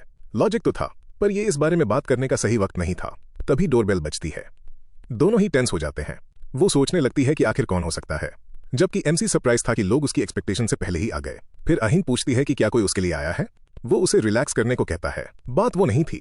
असल में अब पैसा कमाने का वक्त आ गया था। इसी बीच टोक्यो में लोग इस बारे में बात कर रहे थे कि अब जब स्वॉर्ड किंग एक जापानीज सिटीजन बन चुका है तो कोरिया और जापान के बीच के रिलेशंस और भी ज्यादा खराब हो जाएंगे। उनका कहना था कि अपने सबसे स्ट्रॉन्गेस्ट प्लेयर को खोने के बाद कोरिया का गुस्सा होना बिल्कुल लाजमी है। सेजिन के बगल में बैठी औरत उससे पूछती है कि क्या इन सब बातों से उसे परेशानी हो रही है। वो पूछता है कि क्या वो अभी सोकर उठी है, और वो कहती है कि वो ठीक है, वो अपनी नींद पूरी कर चुकी है। फिर वो कहती है कि उसे इस बात की ज्यादा चिंता है कि ये उसके लिए कितना मुश्किल होगा। यून सेजिन ईतो से कहता है कि अब उसे सेजिन बुलाने की जरूरत नहीं है, उसने रियो बनना चूज कर लिया है। लेकिन वो औरत इनकार करती है और कहती है कि वो गलत है। उसके लिए वो अभी भी यून सेजिन है, कोरिया का number 1 ranker, the sword king. वो उसकी तरफ देखता है और वो कहती है कि ये सच कभी नहीं बदलेगा। फिर वो उससे कहती है कि वो उससे प्यार करती है और उसे किस करती है, अभी भी पूरे अफेक्शन के साथ उसे डियर कहकर बुलाते हुए। वापस हमारे प्रोटैगनिस्ट पर आते हैं। वो दरवाजा खोलता है और बाहर खड़े आदमी को ग्रीट करता है। वो विजिटर पोलाइटली सियोंग को एड्रेस करता है और कहता है कि उसे देखकर ऐसा लग रहा था जैसे वो उनका ही वेट कर रहा था। एक स्मग आंसर के साथ एमसी कहता है कि बातें इतनी बड़ी हो चुकी हैं कि गवर्नमेंट का किसी को भेजना तो नॉर्मल ही था। उसने उस आदमी को उसके नाम से बुलाया, पार्क योनशिक, एक सेक्शन चीफ। सेजिन के जाने के बाद उनका ऑफिस बेसिकली बंद हो चुका था, लेकिन इन दो आदमियों से बेहतर इस मामले को किसी और ने हैंडल नहीं किया था। अहिन ने भी सेक्शन चीफ को ग्रीट किया। सियोंग जेहान सीधा मुद्दे पर आता है और पूछता है कि क्या वो यहाँ अपनी जरूरत की सारी चीजें लेने आए हैं। पार्क कहता है कि वो स्ट्रीम थोड़ी ज्यादा एक्सट्रीम थी, पर उसे अच्छी लगी। उस ब्रॉडकास्ट के चलते गवर्नमेंट आखिरकार एक कंक्लूजन पर पहुंच ही गई है। वो अब स्वॉर्ड किंग को वापस नहीं ला सकते। कम से कम प्रोटैगनिस्ट को लगा कि वो इतना तो समझ ही गए थे। पार्क आगे कहता है कि वो इस मैटर को हमेशा खींच नहीं सकते, खास तौर पर तब जब कोरिया और जापान के बीच टेंशन बढ़ती जा रही है। तो एमसी पूछता है कि क्या वो पॉइंट पर आएंगे या नहीं। पार्क कहता है कि वो स्वॉर्ड पैलेस की रिटर्न मांगने आया है। एक बार जब गवर्नमेंट इसे रिसीव कर लेगी तो हर कोई शायद इस बात को एक्सेप्ट कर लेगा कि स्वॉर्ड किंग वापस नहीं आने वाला। ये बात पार्क को भी सरप्राइज करती है। सियोंग जेहान ने सिचुएशन को परफेक्टली रीड कर लिया था। वो ये सोचे बिना नहीं रह पाता कि क्या ये सच में वही पहले वाला लूजर है, क्योंकि उसे अच्छे से याद था कि ये एक क्लूलेस बेरोजगार गैम्बलर था। पार्क एक्सप्लेन करता है कि उन्होंने अभी भी स्वॉर्ड किंग की वापसी पर पूरी तरह से गिव अप नहीं किया है। पैलेस को डायरेक्टली गवर्नमेंट की ओनरशिप के अंडर रखने की बजाय वो इसे इंटरेस्टेड मैनेजमेंट के अंडर रखना चाहते थे। आसान शब्दों में वो इसे तब तक चलाएंगे और प्रोटेक्ट करेंगे जब तक कि इसके असली मालिक वापस नहीं आ जाते। उसे ये मानना पड़ा कि ये एक स्मार्ट आइडिया था। तो उसने पूछा कि अगर स्वॉर्ड किंग वापस आता है तो क्या वो डीड वापस कर देंगे। पार्क ने कहा हाँ, बिल्कुल वैसा ही, और यही वजह थी कि वो चाहते थे कि दोनों स्वॉर्ड पैलेस में ही रहते रहें। उसने कहा कि ये टर्म्स दोनों साइड्स के लिए फायदेमंद है और प्रोटैगनिस्ट से कहा कि वो जवाब देने से पहले हर एक चीज को केयरफुली पढ़ ले। प्रोटैगनिस्ट को समझ आ गया था कि उन्होंने इस पर काफी सोच विचार किया है। उसने तो इस जगह को वैसे ही सौंपने का प्लान बनाया था, तो इसके बदले में कुछ मिलना उसके लिए और भी अच्छा था। फिर उसने कहा कि वो गवर्नमेंट की पोजीशन समझता है, लेकिन साइन करने से पहले उसकी एक शर्त है। पार्क ने पूछा कि उसका क्या मतलब है। यहां तक कि अहिन भी कंफ्यूज लग रही थी, लेकिन एमसी ने कहा कि उसे चाहिए। कुछ देर बाद गोल्डन लाइट नाम का स्ट्रीमर लाइव आता है। वो सबको ग्रीट करता है और बड़ी खुशी से उनका वेलकम करता है। वो कहता है कि उन्हें ऐसे ऊपर से देखना कितना अच्छा लग रहा है, क्योंकि आज की स्ट्रीम ब्लड एंड डस्ट कैलिसियम में होने वाली है। वो ब्रैगिंग मारता है कि जिसे सब एक डीप सी एक्सपर्ट कहते हैं, वो इस एरिना में कूद चुका है और फिर एक फ्लैशी एंट्रेंस मारता है। वो एक बहुत बड़ी स्वॉर्ड निकालता है और एक ड्रामेटिक पोज बनाता है। हालांकि वो इतना भी इंप्रेसिव नहीं लग रहा था। फिर वो फालतू बकवास करने लगता है। गेम शुरू होने के ठीक बाद इसे एक डोनेशन बुलाता है और पागलों की तरह व्यूअर्स को थैंक यू बोलने लगता है, जबकि पूरी तरह रिडिकुलस एक्ट कर रहा था। सबको लगा कि वो बिल्कुल अब्सर्ड लग रहा है। फिर चैट बॉक्स अनॉय हो जाता है। उन्हें उम्मीद थी कि ये बंदा गायब हो जाएगा, पर वो यहाँ फिर आ गया था। लोग उसके बारे में बात करने लगते हैं, उसे एक ऐसा फेमस स्ट्रीमर बताते हैं जिसका चेहरा अच्छा है, एंडलेस एनर्जी है और उसमें एक ईविल ट्रोल जैसा एटीट्यूड है। वो एक बहुत ही प्रॉमिसिंग गोल्ड प्लेयर हुआ करता था, लेकिन उसने डीप सी एक्सप्लोरेशन नाम का कंटेंट बनाने के लिए जानबूझकर ब्रॉन्ज लीग में ड्रॉप लिया था। उसने रियल कंपटीशन सिर्फ इसलिए छोड़ दिया था ताकि वो लोगों को ट्रोल करके मजे ले सके। वो मजाक उड़ाता है कि अपेरेंटली लोग सच में समुद्र के बॉटम में रहते हैं। भले ही वो ब्रॉन्ज लीग में था, उसके स्टैट्स और गियर अभी भी गोल्ड रैंक के थे। वो कमजोर प्लेयर्स का शिकार करने और उसे एंजॉय करने के लिए जाना जाता था। उसने दावा करने की कोशिश की कि वो इतना भी बुरा नहीं है, लेकिन चैट ने उसे एक टोटल साइको और उससे भी बुरा बताया। फिर उसने डिक्लेयर किया कि वार्म अप खत्म हो चुका है और पूछा कि आज गोल्डन लाइट का सबसे पहला शिकार कौन बनेगा। उसके बाद वो अपने आसपास के प्लेयर्स को चेक करने लगा। तभी उसकी नजर एक परफेक्ट स्ट्रीम मटेरियल पर पड़ी। प्रोटैगनिस्ट वहां कुछ पकड़े हुए खड़ा था। चैट फौरन सियोंग जिहान का मजाक उड़ाने लगी, जबकि गोल्डन लाइट सीधा चलते हुए उसके पास पहुंच गया। उसने पूछा कि क्या वो एक इंटरव्यू के लिए थोड़ा टाइम दे सकता है। एमसी बैफल्ड था, जबकि स्ट्रीमर ने उसे स्वॉर्ड किंग के brother in law, bronze league के सबसे स्ट्रॉन्गेस्ट प्लेयर और ट्विन स्वॉर्ड स्टैचू को तोड़ने वाले आदमी के रूप में इंट्रोड्यूस किया। एक ऐसा बंदा जो हर तरह के नामों के अंडर अटेंशन ग्रैब कर रहा था। एमसी को समझ आ जाता है कि ये बंदा एक बैटल ट्यूब स्ट्रीमर है, बहुत ही लाउड और अनोइंग। फिर उसे याद आता है कि उसके पास अभी भी ढेर सारे बैटल ट्यूब अचीवमेंट्स हैं जो उसने कभी क्लेम नहीं किए थे। तो वो डिसाइड करता है कि क्यों ना वो भी अपनी स्ट्रीम शुरू कर ले। वो लाइव चला जाता है और जब वो ये कर रहा होता है, गोल्डन उसके बगल में खड़ा रहता है, उसका चेहरा फिल्म करता है और उसे इग्नोर किए जाने पर कंप्लेन करता है। चैट इमीडिएटली सियोंग जिहान के बारे में बात करने लगती है और ये देखकर शॉक्ड होती है कि उसने उसके ठीक सामने अपनी खुद की स्ट्रीम ओपन कर ली है। ये बात गोल्डन को पागल कर देती है। उसे लगता है कि जैसे वो प्रोटैगनिस्ट के फेम को बढ़ाने में मदद कर रहा है। तो वो कहता है कि इससे पहले कि उसके खुद के व्यूज ड्रॉप हो जाए, उसे जल्दी से एमसी को अपने कंटेंट में बदलना होगा। तभी एक मिशन पॉपअप होता है। स्वॉर्ड किंग्स लव चाहता है कि वो उसे मार दे और मेक श्योर करे कि वो लास्ट आए। Reward 2000 GP. ये उसको शॉक कर देता है क्योंकि 1 जीपी बेसिकली $1 के बराबर होता है। बस ऐसे ही $2000। वो सोचता है कि ऐसी चीज भला कौन पोस्ट करेगा, शायद स्वॉर्ड किंग का फैन क्लब। फिर लोग रिवॉर्ड बढ़ाने लगते हैं। वो कहता है कि उसे पता था कि वो लोग सियोंग से नफरत करते हैं, पर इतनी ज्यादा नहीं। जैसे जैसे इनाम बढ़ता जाता है, वो और भी ज्यादा दंग रह जाता है। जल्द ही मिशन रिवॉर्ड 31,978 जीपी तक पहुंच जाता है और अभी भी ऊपर जा रहा था। वो शॉक था कि ये पहले ही 40K के करीब पहुंच गया है और फिगर आउट करता है कि ये 50K तक भी जा सकता है। फिर सभी प्लेयर्स को समन किया जाता है और मैच शुरू होता है। टोटल रिवॉर्ड 42,000 जीपी पर रुक जाता है और वो थोड़ा चिढ़ता है कि ये 50K तक नहीं पहुंचा। तभी स्वॉर्ड किंग के ग्रुप से एक फैन एक और प्रॉमिस ऐड कर देता है, अगर वो सच में सियोंग को मार देगा तो वो 10,000 जीपी और डोनेट करेगा। ये बात गोल्डन को पूरी तरह फायर अप कर देती है। वो डिक्लेयर करता है कि उन व्यूअर्स की बर्निंग विश उनके स्ट्रीमर तक पहुंच चुकी है और अंदर ही अंदर सोचता है कि उसने इन बेवकूफों से एक अच्छी खासी रकम निचोड़ ली है। फिर वो प्रोटैगनिस्ट से कहता है कि वो पैनिक ना करे, क्योंकि इस पल से लॉर्ड गोल्डन उसका गेम खत्म कर रहा है। वो कॉन्जर एक्टिवेट करता है, एक ऐसी स्किल जो यूजर को हाई स्पीड से आगे लॉन्च कर देती है। वो इसका यूज प्रोटैगनिस्ट को सीधा मौत के घाट उतारने के लिए करता है। वो इसको लेकर काफी एक्साइटेड भी था, लेकिन सियोंग जिहान तुरंत घूमता है और एक ब्रूटल काउंटर लैंड करता है। गोल्डन की तलवार हवा में उड़ जाती है और वो बस डिसबिलीफ में घूरता रह जाता है। पूछता है कि आखिर ये हुआ क्या। एमसी कहता है कि उसकी ये छोटी सी तलवार उसकी एक्सपेक्टेशन से कहीं ज्यादा टफ है और ये डी रैंक किचन सेट का क्लब है। वो सरप्राइज था कि एक फुल हिट लेने के बाद भी ये टूटा नहीं। फिर वो कहता है कि अब इस अटैक का जवाब देना ही पोलाइट होगा। सियोंग जिहान उस ब्लॉन्ड लड़के पर सीधा चार्ज करता है, उस क्लब में अपनी सीक्रेट पावर पोर करते हुए। एक ही फ्लैश में वो उसको चीरते हुए निकल जाता है, उसके टुकड़े टुकड़े कर देता है। ब्लॉन्ड स्ट्रीमर को यकीन नहीं हो रहा था और ना ही चैट को। वो पूछने लगते हैं कि क्या ये स्वॉर्ड किंग की पावर है, और कुछ लोग ये भी सोचते हैं कि क्या ये डिवाइन पावर है। दूसरे लोग तो मानने से ही इनकार कर देते हैं कि ये बंदा ब्रॉन्ज टियर का है। और बस ऐसे ही उसे अपना पहला किल मिल जाता है और वो 10 अचीवमेंट पॉइंट्स कमा लेता है। सीक्रेट एनर्जी से कवर्ड सियोंग जिहान उस D rank kitchen set knife का यूज करके गोल्ड लेवल के स्टैट्स वाले एक बंदे का काम तमाम कर देता है। ये उसे याद दिलाता है कि उसने बहुत टाइम से खाना नहीं बनाया है। ऐसा लग रहा था जैसे उसने अभी अभी एक मुर्गी पका दी हो। इसी बीच ब्लॉन्ड लड़का फालतू की बातें करने लगता है कि वो एक डार्क वॉइड में गिर गया था जहां उसकी सारी रोशनी गायब हो गई थी। लेकिन रात जितनी काली होती है, रोशनी उतनी ही ज्यादा चमकती है। फिर वो अनाउंस करता है कि वो वापस आ गया है, वो भी फ्री में। ये आइटम रेजरेक्शन क्रॉस था। ये एक वन टाइम यूज आइटम थी और national leagues, promotion series, guild battles और बाकी मेजर इवेंट्स में पूरी तरह बैंड थी। तो मरने के बाद भी वो तुरंत वापस आ जाता है। वो कहता है कि उसने अपना गार्ड नीचे कर लिया था और अपनी एक एम्बैरेसिंग साइड दिखा दी थी, लेकिन अगर वो थोड़ा वेट करें तो वो देखेंगे कि वो सियोंग का सिर धड़ से अलग कर देगा। प्रॉब्लम ये थी कि प्रोटैगनिस्ट पहले से ही ठीक उसके पीछे खड़ा था। जैसे ही उसे इस बात का एहसास होता है, उसकी वो स्मग मुस्कान गायब होने लगती है। एमसी उसे फिर से मार देता है और एक डबल किल स्कोर करता है। वो कमेंट करता है कि उसने बहुत टाइम से किसी को उस आइटम का यूज करते नहीं देखा था। फ्यूचर में लोग इसका यूज डेथ पेनल्टी की बजाय एक एक्सप्लॉइट के लिए करते थे। लेकिन अभी एक और चीज ज्यादा मैटर करती थी। ये जगह यूजुअल से कुछ ज्यादा लाउड लग रही थी क्योंकि वहां कुछ पावरफुल स्पेक्टेटर्स उन्हें देख रहे थे। इस बार वो नोटिस करता है कि ये एल्व्स है। वो उन्हें नास्टी लिटिल पेस्ट्स बुलाता है और उसे याद आता है कि ह्यूमैनिटी की डिस्ट्रक्शन में भी उनका एक बहुत बड़ा हाथ था। फिर भी वो इस मैटर से बाद में निपटने का प्लान बना रहा था। सबसे पहले जो उसके ठीक सामने था उसे हैंडल करना था। तो वो पूछता है कि क्या बाकी सब उसे एक्सक्लूड कर रहे हैं, क्योंकि जैसे ही वो उसे देखते हैं वो सब भागने लगते हैं। उनमें से एक चिल्लाता है कि अभी एक दूसरे से लड़ने का टाइम नहीं है। उन्हें बस भागना होगा क्योंकि सियोंग जिहान गोल्ड लीग के प्लेयर्स को भी मार रहा है। सियोंग को लगता है कि इसकी वजह से हंटिंग करना थोड़ा लेस एफिशिएंट हो जाएगा। वो इतनी दूर चलकर आया था और उसे एक डी रैंक रेलिक भी मिली थी, तो उसे इसे थोड़ा और टेस्ट करना था और पता लगाना था कि इसके ट्रिगर होने की कोई कंडीशन है या नहीं। तभी एक मिशन अपीयर होता है और हर कोई सोचने लगता है कि ये क्या है। ये एक नॉर्मल क्वेस्ट था, गॉब्लिन सब्जुगेशन। उसे गॉब्लिन चैंपियन के आसपास इकट्ठे हुए उन गॉब्लिन्स का सफाया करना था। वो इसे एक नाइस सरप्राइज कहता है। तभी गॉब्लिन्स उस पर चार्ज कर देते हैं। फिर वो उन्हें डर के मारे पीछे धकेलने लगता है। एक एक करके क्लोज रेंज से उन्हें मारता चला जाता है। पहले वो क्लब से स्मैश करता है और फिर नाइफ से फिनिश करता है।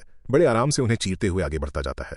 सिस्टम कहता है कि वो रेलिक का सही यूज कर रहा है और वो D rank kitchen set react करता है। उसे रियलाइज होता है कि यही सही मेथड है। पहले सिर को क्रश करो और फिर दिल को काट दो। क्योंकि ये एक गियर सेट है, इसलिए इसके हर पीस को यूज करने का एक प्रॉपर ऑर्डर था। वो खुश था कि उसने मैच खत्म होने से पहले ही ये फिगर आउट कर लिया। फिर भी वो सोचता है कि इसमें बहुत ज्यादा टाइम लग गया। अगर उसने ये थोड़ा पहले सीख लिया होता तो और भी ज्यादा गॉब्लिन्स बचे होते। खैर, इससे अब कोई खास फर्क नहीं पड़ता क्योंकि ये अभी खत्म नहीं हुआ था। गॉब्लिन चैंपियन बिल्कुल उसके सामने खड़ा था। बेसिकली एक 2 मीटर लंबा ओगर। वो उसकी फुल डिस्क्रिप्शन पढ़ने वाला था, लेकिन वो रिडिकुलसली लंबी थी, इसलिए वो इसे स्किप करता है और आगे बढ़ता है। वो गॉब्लिन पर चार्ज करता है और उसे एक ही हिट में गिरा देता है। उसके चेहरे को जमीन पर जोरदार तरीके से दे मारता है। फिर वो पूछता है, तो क्या हुआ अगर ये बड़ा है? बस इतनी सी बात। वो सीधा उसके दिल पर वार करता है। सब्जुगेशन मिशन क्लियर करता है, 500 अचीवमेंट पॉइंट्स अर्न करता है और डिवाइन पावर का एक और पॉइंट हासिल कर लेता है। फिर आइटम्स दोबारा रिएक्ट करते हैं और सेट डी रैंक से ई रैंक में चेंज हो जाता है। वो सोचता है कि अब जब ये ई रैंक के हैं तो शायद वो इनसे फिर से डिवाइन पावर गेन कर सकता है, लेकिन इनके साथ शिकार करना वाकई में बहुत स्लो है। तो उसे रियलाइज होता है कि आखिरकार उसे प्लेयर्स का ही शिकार करना पड़ेगा क्योंकि वो बहुत दूर भाग चुके थे। वो कहता है कि ये अनोइंग है पर और कोई चारा नहीं है। अगर पहाड़ उस तक नहीं आएगा तो वो पहाड़ तक जाएगा। और इस वक्त वो भयानक लग रहा था। उस सेक्रेड एनर्जी में अब कुछ भी पवित्र नहीं था। ये प्योर हेट थी। चैट आखिरकार कहती है कि अब वो सांस ले सकते हैं क्योंकि उन्होंने अपनी सांस रोक रखी थी। और लोग इस बात को पॉइंट आउट करते हैं कि वो कितना डेड सीरियस लग रहा है। इसी बीच योक्सम गंगनम सेल में वो ब्लॉन्ड स्ट्रीमर अपने घर पर बैठा फ्रस्ट्रेशन में चिल्ला रहा था। वो प्रोटैगनिस्ट को गालियां देता है और कहता है कि उसने उस पर बिना किसी वजह आउट ऑफ नोवेयर अटैक किया था। क्या उसने उसकी एक अच्छे स्ट्रीमर के तौर पर तारीफ नहीं की थी? फिर वो पूछता है कि क्या प्रोटैगनिस्ट वीक है? नहीं, वो तो पागलों की तरह स्ट्रांग है। वो बार बार इस बात को एनालाइज करने की कोशिश कर रहा था कि आखिर वहां हुआ क्या। एमसी के एस्टिमेटेड स्टैट्स अब इस तरह थे: स्ट्रेंथ 33, एजिलिटी 37, वाइटैलिटी 36 और मैजिक पावर 34। गोल्डन कहता है कि भले ही उसने गॉब्लिन फाइट के दौरान ये स्टैट्स गेन किए हों, इनका एवरेज करीब 35 बनता है, लेकिन ब्रॉन्ज लीग की कैप 25 है, तो 35 होने का क्या सेंस बनता है? वो कहने लगता है कि ये जरूर हैकिंग कर रहा होगा, पर तभी उसे एक अजीब सी आवाज सुनाई देती है और वो मुड़कर स्क्रीन पर देखता है। ये नोटिस करके कि सियोंग जिहान ने एक और प्लेयर को मार दिया है। वो सोचता है कि एक मरते हुए सुअर जैसी आवाज कहां से आई। जब वो गौर से देखता है तो शॉक से उछल पड़ता है। प्रोटैगनिस्ट प्लेयर्स के साथ वही सेम चीज कर रहा था जो उसने गॉब्लिन्स के साथ की थी। सिर पर स्ट्राइक करना और फिर दिल में वार करना उन्हें एक बहुत ही टेरिफाइंग तरीके से मिट्टी में मिला रहा था। गोल्डन बस यही पूछ पाता है कि ये अचानक किस तरह का कत्ले आम शुरू हो गया है। एमसी बिना रुके डबल, ट्रिपल और फिर क्वाड्रा किल करता जा रहा था। लोग इसे प्योर आर्ट बुलाने लगे और पूछने लगे कि उसने एक ही रश में 4 बंदों को कैसे मार दिया। फिर वो एक इनसेन स्ट्रीक पर चलता गया, एक पेंटाकिल तक फिनिश करते हुए। अब हर कोई कह रहा था कि आपस में लड़ना बेकार है। वो दूसरों से अपने बफ्स और टूल्स शेयर करने को कहते हैं, क्योंकि अगर उन्हें उसे मारने का कोई भी चांस चाहिए तो उन्हें मिलकर काम करना होगा। देखते ही देखते लोग सियोंग जिहान को हैकर बुलाने लगते हैं। वो उसे वहां से निकलने को कहते हैं, लेकिन वो तेजी से अपनी तरफ आने वाले हर तीर को डिफ्लेक्ट कर देता है, हर एक पर स्ट्राइक करके उसे उसके रास्ते से हटा देता है। हर कोई दंग था और उन्हें अपनी आंखों पर यकीन ही नहीं हो रहा था कि उन्होंने अभी क्या देखा। सियोंग के एक और डबल किल स्कोर करने के बाद लगभग कोई भी प्लेयर वहां नहीं बचता। चैट पागलों की तरह वाइल्ड हो जाती है और सिस्टम अनाउंस करता है कि ई रैंक किचन सेट ने रिएक्ट किया है। उसे डिवाइन पावर का एक और पॉइंट मिल जाता है, लेकिन सेट का रैंक ई से एफ पर ड्रॉप हो जाता है। इससे उसका 10 किल कैलिसियम मिशन भी कंप्लीट हो जाता है, जिसके लिए उसे 5000 अचीवमेंट पॉइंट्स मिलते हैं। डिवाइन पावर पॉइंट्स के साथ उसे वो सब मिल चुका था जो वो चाहता था। फिर भी वो कहता है कि ये अभी भी काफी नहीं है, उसे कुछ बहुत बड़ा चाहिए। तभी उसकी नजर एक एपिक मिशन पर पड़ती है। कैलिसियम के स्पेक्टेटर्स के बीच छुपी शैडो क्वीन को ढूंढो और उसे उकसाओ। वो शॉक्ड था। ब्रॉन्ज लीग में एक एपिक क्वेस्ट, लेकिन जो चीज उसका ध्यान सबसे ज्यादा खींचती है वो थी इसका reward, interest from the shadow queen constellation. ये बात उसे सोचने पर मजबूर कर देती है कि कॉन्स्टलेशन इंटरेस्ट का आखिर मतलब क्या होता है। कॉन्स्टलेशंस तारों से जुड़ी एब्सोल्यूट बीइंग्स होती हैं, बेसिकली गॉड लाइक एग्जिस्टेंसेस। अगर उनमें से कोई आप में इंटरेस्ट लेता है तो ये स्पॉन्सरशिप तक लीड कर सकता है और आपको ऐसी पावर्स दे सकता है जो आप नॉर्मली कभी हासिल नहीं कर सकते। ये यूजुअली कम से कम डायमंड रैंक पहुंचने के बाद ही पॉसिबल होता है, और यहाँ ये चांस उसके ठीक सामने अपीयर हो चुका था। वो खुद से कहता है कि किसी भी हाल में उसे ये इंटरेस्ट हासिल करना ही होगा। अगर एक कॉन्स्टलेशन उसे नोटिस करती है तो बाकी भी उसे देखना शुरू कर देंगी। फिर भी वो सोचता है कि क्या वो उसे ढूंढ भी पाएगा। शैडो क्वीन को उन सारे एल्व्स के बीच कहीं छुपकर बैठना चाहिए, तो वो बस वहां खड़े होकर उन्हें घूर सकता था और गेस कर सकता था कि वो आखिर कौन हो सकती है। सिस्टम अनाउंस करता है कि कॉलिसियम में सियोंग जिहान का अचीवमेंट 10 किल्स था, जिसने उसे फर्स्ट प्लेस पर पहुंचा दिया था। यून सेजिन के बाद से ये पहली बार था जब देश में किसी ने ऐसा कुछ किया हो, इसलिए ये न्यूज फोरम्स और सोशल मीडिया पर आग की तरह फैल गई। इसी वजह से उसकी स्ट्रीम एकदम से 10,000 सब्सक्राइबर्स तक शूट अप गई और एक ही वक्त में 4,000 व्यूअर्स का पीक टच कर लिया। यहां तक कि स्वॉर्ड किंग का फैन क्लब, जो कि चाहता था कि सियोंग जिहान हार जाए, एंड में उन्हीं ने उसकी सबसे ज्यादा मदद कर दी थी और जल्द ही उनका वो सारा हेट एमसी से हटकर गोल्डन लाइट की तरफ मुड़ गया। घर पर वो बहुत परेशान था और कहता है कि इंटरनेट पागलों से भरा पड़ा है, अगर ऐसा ही चलता रहा तो वो ज्यादा कुछ नहीं कर पाएगा। इसलिए अब से वो सियोंग जिहान की साइड ले रहा है और उसका फैन बन रहा है। लोग तो यहां तक कह रहे थे कि स्ट्रीमर गोल्डन लाइट ने सियोंग जिहान का एडिटर बनने का डिसाइड किया है। वो कसम खाता है कि वो उसे अब तक का सबसे बेस्ट बैटल ट्यूब स्ट्रीमर बनाएगा। ऑफ कोर्स किसी को इस बात से फर्क नहीं पड़ता था कि सियोंग जिहान इस बारे में क्या सोचता है। वापस घर पर उसकी नीस अभी जो उसने देखा उसे देखकर दंग थी। वो पूछती है कि उसका अंकल इतना स्ट्रांग कब हो गया। लोग ऑनलाइन कह रहे हैं कि ये पैथेटिक है क्योंकि ऐसा लग रहा है जैसे वो स्मर्फिंग कर रहा हो। वो बड़े कूल तरीके से कहता है कि जंग हमेशा से रूथलेस रही है, लेकिन वो उसे ताना मारती है कि वो थोड़ा ज्यादा ही बुड्ढों जैसी बातें कर रहा है। फिर वो एक्सप्लेन करती है कि स्मर्फिंग क्या होती है, जब एक स्किल्ड प्लेयर आसानी से जीतने के लिए बिगिनर अकाउंट का यूज करता है। वो कहती है कि उसे सच में लगता है कि ये स्मर्फिंग ही है, क्योंकि वरना ये सीरियसली बहुत एम्बैरेसिंग होता। इस बात को साइड रखते हुए वो नोटिस करती है कि हर कोई उसकी स्ट्रीम पर डोनेट करना चाहता है और पूछती है कि उसने डोनेशंस बंद क्यों रखे हैं। वो कहता है कि वो बस उन्हें इनेबल करना भूल गया था। फिर जबकि वो वहीं बैठी हुई थी तो वो उससे पूछती है कि एक मिनिमम डोनेशन अमाउंट सेट करने के बारे में उसका क्या ख्याल है। वो पॉइंट आउट करती है कि अगर लोग कितना भी अमाउंट डोनेट कर सकते हैं तो नॉन स्टॉप अलर्ट्स आते रहेंगे और मिड मैच में उसका फोकस बिगाड़ देंगे। वो अग्री करता है और 10,000 जीपी सजेस्ट करता है, लेकिन वो पूछती है कि क्या उसका मतलब $10,000 है। ये कुछ ज्यादा ही है। वो हेजिटेट करती है कि उसे इसके आइडिया के साथ जाना चाहिए या नहीं, लेकिन उसके माइंड में कुछ और ज्यादा इंपॉर्टेंट चल रहा था। ये वही एपिक मिशन था जो उसे अभी अभी मिला था, जो उसे शैडो क्वीन को ढूंढने के लिए कह रहा था। वो इस बारे में चाहे जितना भी सोच ले, उसे समझ नहीं आ रहा था कि उस इतनी बड़ी भीड़ में वो उसे आखिर कैसे ढूंढेगा। उसकी नीस पूछती है कि क्या उसे मदद चाहिए। वो कहती है कि जब भी कुछ गड़बड़ होती है तो वो हमेशा वैसा ही फेस बनाता है और जब भी उसे उसकी जरूरत हो वो उसे बुला सकता है। वो हमेशा उसके लिए वहीं रहेगी। वो हमेशा कहता था कि वो अपनी माँ जैसी दिखती है, लेकिन उस वक्त वो सच में वैसी ही लग रही थी। तो वो डिसाइड करता है कि देखते हैं उसकी नीस असल में क्या कर सकती है। वो उसे मिशन के बारे में बताता है। उसे कालसियम में शैडो क्वीन को ढूंढना था। वो पूछती है कि वो कौन है, लेकिन वो मान लेता है कि उसे नहीं पता और वो बस इतना जानता है कि वो वहां ऑडियंस में थी। वो बस इतना ही कह सकती है कि ये मिशन सच में बहुत अजीब है। फिर उसे एक आइडिया आता है। वो रीप्ले को स्लो मोशन में देखेगी और पता लगाएगी कि क्या वो उसे ढूंढ सकती है या नहीं। वो बस उसे लक विश करता है। फिर भी उसे थोड़ा गिल्टी फील हो रहा था कि उसने ये सारा काम उस पर डाल दिया। क्वीन को ढूंढना उस इतनी बड़ी हेयर स्टैक में एक सुई ढूंढने जैसा था। फिर भी वो खुद से कहता है कि ठीक है। जैसा कि अहिन ने कहा था, वो हमेशा उससे मदद मांग सकता है, क्योंकि अब उसके पास थोड़ा फ्री टाइम था। वो उस चीज को निपटाने का डिसाइड करता है जिसे वो अब तक टाल रहा था। वो क्लास स्पेस की तरफ जाता है और सिस्टम पूछता है कि क्या वो एक और क्लास ऐड करना चाहता है। अपने बचाए हुए अचीवमेंट पॉइंट से खरीदे गए एक्स्ट्रा क्लास स्लॉट का यूज करके अब वो एक सेकंड क्लास ले सकता था। तो वो उन क्लासेस को देखता है जो उसके पास अभी भी नहीं है और मेज चूज करने का डिसाइड करता है। सिस्टम उसके मेज में क्लास चेंज को कंफर्म कर देता है। उसे अपने दिल में एक नई पावर की वेव फ्लो होती हुई फील होती है और वो बता सकता था कि ये डिवाइन पावर से अलग है। वो सोचने लगता है कि क्या उसे नई क्लास को टेस्ट करना चाहिए। सपोर्ट के बजाय मेज को चुनने का रीजन एक ऐसी स्पेशल ट्रेट थी जो दोनों क्लासेस होने के बाद ही अपीयर होती है। तो वो स्ट्रेट को बुलाना शुरू करता है, एक पर्पल एनर्जी स्फीयर, और कहता है ये फोर्स है। अपने रिग्रेशन से पहले वो एक बार बैरन विलियम्स के पास बैठा था। उसे नशे में बकवास करते हुए सुन रहा था। बैरन ने सियोंग जिहान की तरफ देखकर कहा था कि ये सब कितने शर्म की बात है। उसने पूछा कि वो ये बात और कितनी बार कहने वाला था। बैरन ने जवाब दिया था कि अगर वो थोड़ा पहले सिटीजन बन गया होता तो वो उसे एक अमेरिकन बुलाता और उसके आसपास थोड़ा और केयरफुली रहता। प्रोटैगनिस्ट को रियलाइज हुआ कि नशे में बैरन ने वो बातें निकाल दी थी जो उसने लंबे समय से दबा कर रखी थी। उस दिन वो कुछ बहुत ही अजीब बातें कह रहा था। इसमें यह भी शामिल था कि उसने पहली बार फोर्स कैसे हासिल किया था। सियोंग ने पूछा कि क्या फोर्स कोई स्किल थी और बैरन ने कहा कि उसने ये बात पहले कभी किसी को नहीं बताई। असल में ये एक ऐसी ट्रेट थी जो मैजिकल पावर और डिवाइन पावर के परफेक्टली फ्यूज होने पर पैदा होती थी। ऑफ कोर्स वो फ्यूजन आसान नहीं था, लेकिन किसी ने कभी ट्राई भी नहीं किया था क्योंकि वो इकलौता प्लेयर था जिसके पास 2 क्लासेस थी। उसने कहा कि सिर्फ वही ऐसा कर सकता था क्योंकि उसके पास 2 स्टेटस विंडोज थी। ये वही एसएस रैंक गिफ्ट था जिस पर बैरन विलियम्स को इतना घमंड था। एमसी ने पूछा कि क्या यही एक रिक्वायरमेंट थी और बैरन ने एक और ऐड कर दी, आपका लेवल 10 भी होना चाहिए। एमसी सोचने लगा कि क्या एक नॉन अमेरिकन होने के नाते उसे ये सब सुनना भी चाहिए या नहीं। बैरन ने इसे टाल दिया। उसने कहा कि उसका कभी किसी को बताने का प्लान नहीं था, लेकिन क्योंकि वही 2 क्लासेस वाला अकेला बंदा है तो अब उसको फर्क नहीं पड़ता कि दूसरों को पता चल जाए। अपने सारे घमंड के बावजूद बैरन झूठ नहीं बोल रहा था।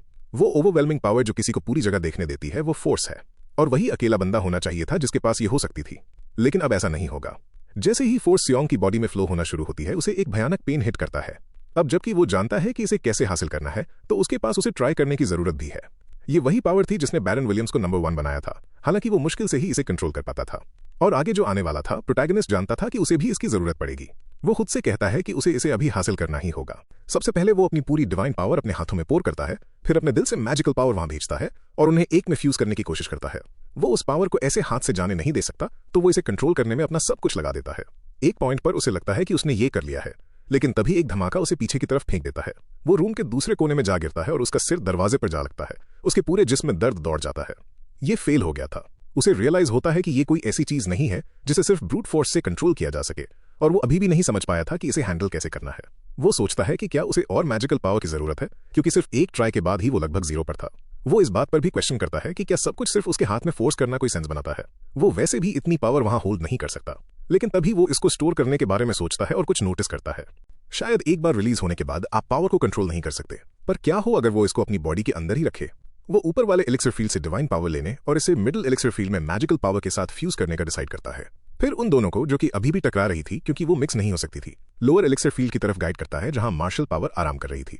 ये एक परफेक्ट सेटअप होता, तीनों पावर्स में से किसी को भी वेस्ट किए बिना, और अगर वो इन सबको इस तरह कंबाइन कर सका तो रिजल्ट इनक्रेडिबल होगा। तो वो ट्राई करता है और एक अनबेरेबल पेन उसकी बॉडी को फाड़ने लगता है और वो चीख पड़ता है।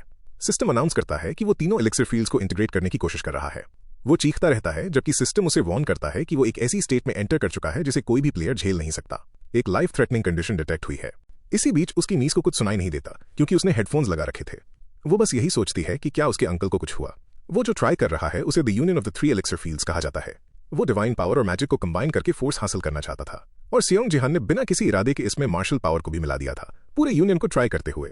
लेकिन इन तीनों एलिक्सर फील्ड्स को कंबाइन करने की कंडीशंस बहुत ब्रूटल थी, जिसके लिए 3 अलग अलग तरह की पावर पर परफेक्ट कंट्रोल की जरूरत होती थी। इसके ऊपर हर स्टैट का कम से कम 100 होना जरूरी था। अगर इन कंडीशन से फार बिलो किसी ने इसे ट्राई किया तो उसकी डेथ भी हो सकती थी। फिर भी किसी न किसी तरह एमसी सिर्फ इस टेरेबल पेन को ही झेल रहा है। तभी आखिरकार उसकी नीस नोटिस करती है कि उसके अंकल के रूम से चीखने की आवाज आ रही है। वो भाग कर जाती है और पूछती है कि क्या कुछ गड़बड़ है, उनसे जवाब देने की रिक्वेस्ट करते हुए। लेकिन जब वो दरवाजा खोलती है तो वो कुछ अजीब देखती है। उसकी आंखें खुली की खुली रह जाती हैं जब वो उसे पुकारती है। वो उसे बताता है कि उसे खुद भी ये अभी ठीक से समझ नहीं आ रहा है। वो पूछती है कि क्या वो हेडेक की वजह से चीख रहे थे। वो हाँ में जवाब देता है, लेकिन फिर वो डिमांड करती है कि उन्हें उसे बताना होगा कि ये दर्द अचानक गायब कैसे हो गया।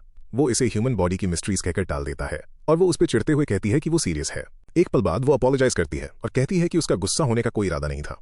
ऑनेस्टली वो सच में बहुत डर गई थी। उसे लगा कि उन्हें कुछ बुरा हो गया है। सियोंग को रियलाइज होता है कि उसने उसकी फीलिंग्स के बारे में बिल्कुल नहीं सोचा था और उसे और केयरफुली एक्ट करना चाहिए था। वो पूछती है कि क्या वो सच में ठीक है। वो ठीक होने को कहता है और उसे परेशान करने के लिए माफी मांगता है। फिर वो लड़की अपने आंसू पोंछती है। वो अपने आंसू पोंछती है और कहती है कि उन्हें फिक्र करने की जरूरत नहीं है, वो भी ठीक है और वो बस खुश है कि उन्हें कुछ नहीं हुआ। फिर वो उनकी चेस्ट पर हल्के से एक मुक्का मारती है। उसके बाद वो कहती है कि वो क्वीन ऑफ शैडोज को ढूंढने के काम पर वापस जा रही है और वो अपने मन में उसे थैंक यू बोलता है। वो कसम खाता है कि वो उसे उस वीक हालत में दोबारा देखने नहीं देगा। वो एडमिट करता है कि 3 एलिक्सर फील्ड्स का कॉम्बिनेशन कंप्लीटली फेल हो गया था। उसमें अभी भी एक्सपीरियंस और लेवल की कमी है। फिर भी जब वो इस बारे में थोड़ा सोचता है तो उसे रियलाइज होता है कि ये पूरी तरह से फेलियर नहीं था। इस बार वो एक नए तरीके की पावर यूज कर सकता है। एक टॉवल पकड़ते हुए वो उसे सिर्फ मना का यूज करके ट्विस्ट करता है और कहता है कि उसे वो मिल गया जो उसे चाहिए था। उसकी डिवाइन पावर और मैजिक पावर मर्ज हो गई थी और यूनिक स्टैट स्ट्रेंथ में बदल गई थी। तो हालांकि 3 फील्ड का फ्यूजन फेल हो गया था, उन दोनों को कंबाइन करने ने काम कर दिया था और उसे स्ट्रेंथ दे दी थी। तीनों एलिक्सर फील्ड्स के बीच का लिंक भी वहीं रुका हुआ था, भले ही वो अभी बहुत वीक हो। ये उसे सोचने पर मजबूर कर देता है कि क्या उसकी स्ट्रेंथ स्टैट के बारे में कुछ अनयूजुअल है। वो यहाँ तक पूछता है कि क्या ये शुरू से ही ऐसा था, और ये कंफर्म हो जाता है कि तीनों एलिक्सर फील्ड्स के बीच का कनेक्शन वीकली एक्टिव रहता है। मार्शल पावर और स्ट्रेंथ अब आसपास इंटरैक्ट कर रहे थे और पॉइंट्स शेयर कर रहे थे, जिसने उसे शॉक कर दिया। इसका मतलब था कि अगर उनमें से कोई एक बढ़ता है तो दूसरा भी अपने आप बढ़ेगा। वो मार्शल पावर को बढ़ाकर 14 कर देता है और उसके साथ ही स्ट्रेंथ भी इंक्रीज हो जाती है। उससे एक्सप्लेन किया जाता है कि एलिक्सर फील्ड्स के बीच इंटरैक्शन की वजह से स्ट्रेंथ बढ़ी है, और वो मुस्कुराते हुए कहता है ये तो पूरी तरह ब्रोकन है। वो सिर्फ स्ट्रेंथ के साथ ही ऑलरेडी इतना ज्यादा स्ट्रांग है। तो वो इमेजिन करना शुरू कर देता है कि अगर वो पूरी तरह तीनों एलिक्सर फील्ड्स को कंबाइन कर ले तो वो कितना क्रेजी लेवल का स्ट्रांग बन जाएगा। फिर भी वो अभी के लिए इस आइडिया को भूल जाने का डिसाइड करता है। अगर उसने अपने इस करंट लेवल पर इसे दोबारा ट्राई किया तो वो असल में मर भी सकता है। फिर भी उसे वो थोड़ा हिस्सा मिल ही गया था जो उसे चाहिए था। तो वो सोचता है कि क्या उसे एक मेज स्पेल कास्ट करने का ट्राई करना चाहिए। वो फायर समन करना शुरू करता है, लेकिन उसे बताया जाता है कि उसके पास काफी पावर नहीं है। डिसअपॉइंटेड होकर वो उस छोटी सी फ्लेम को देखता रहता है जो उसने बनाई थी, जो कि बेसिकली एक लाइटर जितनी थी। वो बस इतना ही कह पाता है कि ये कितनी क्यूट है।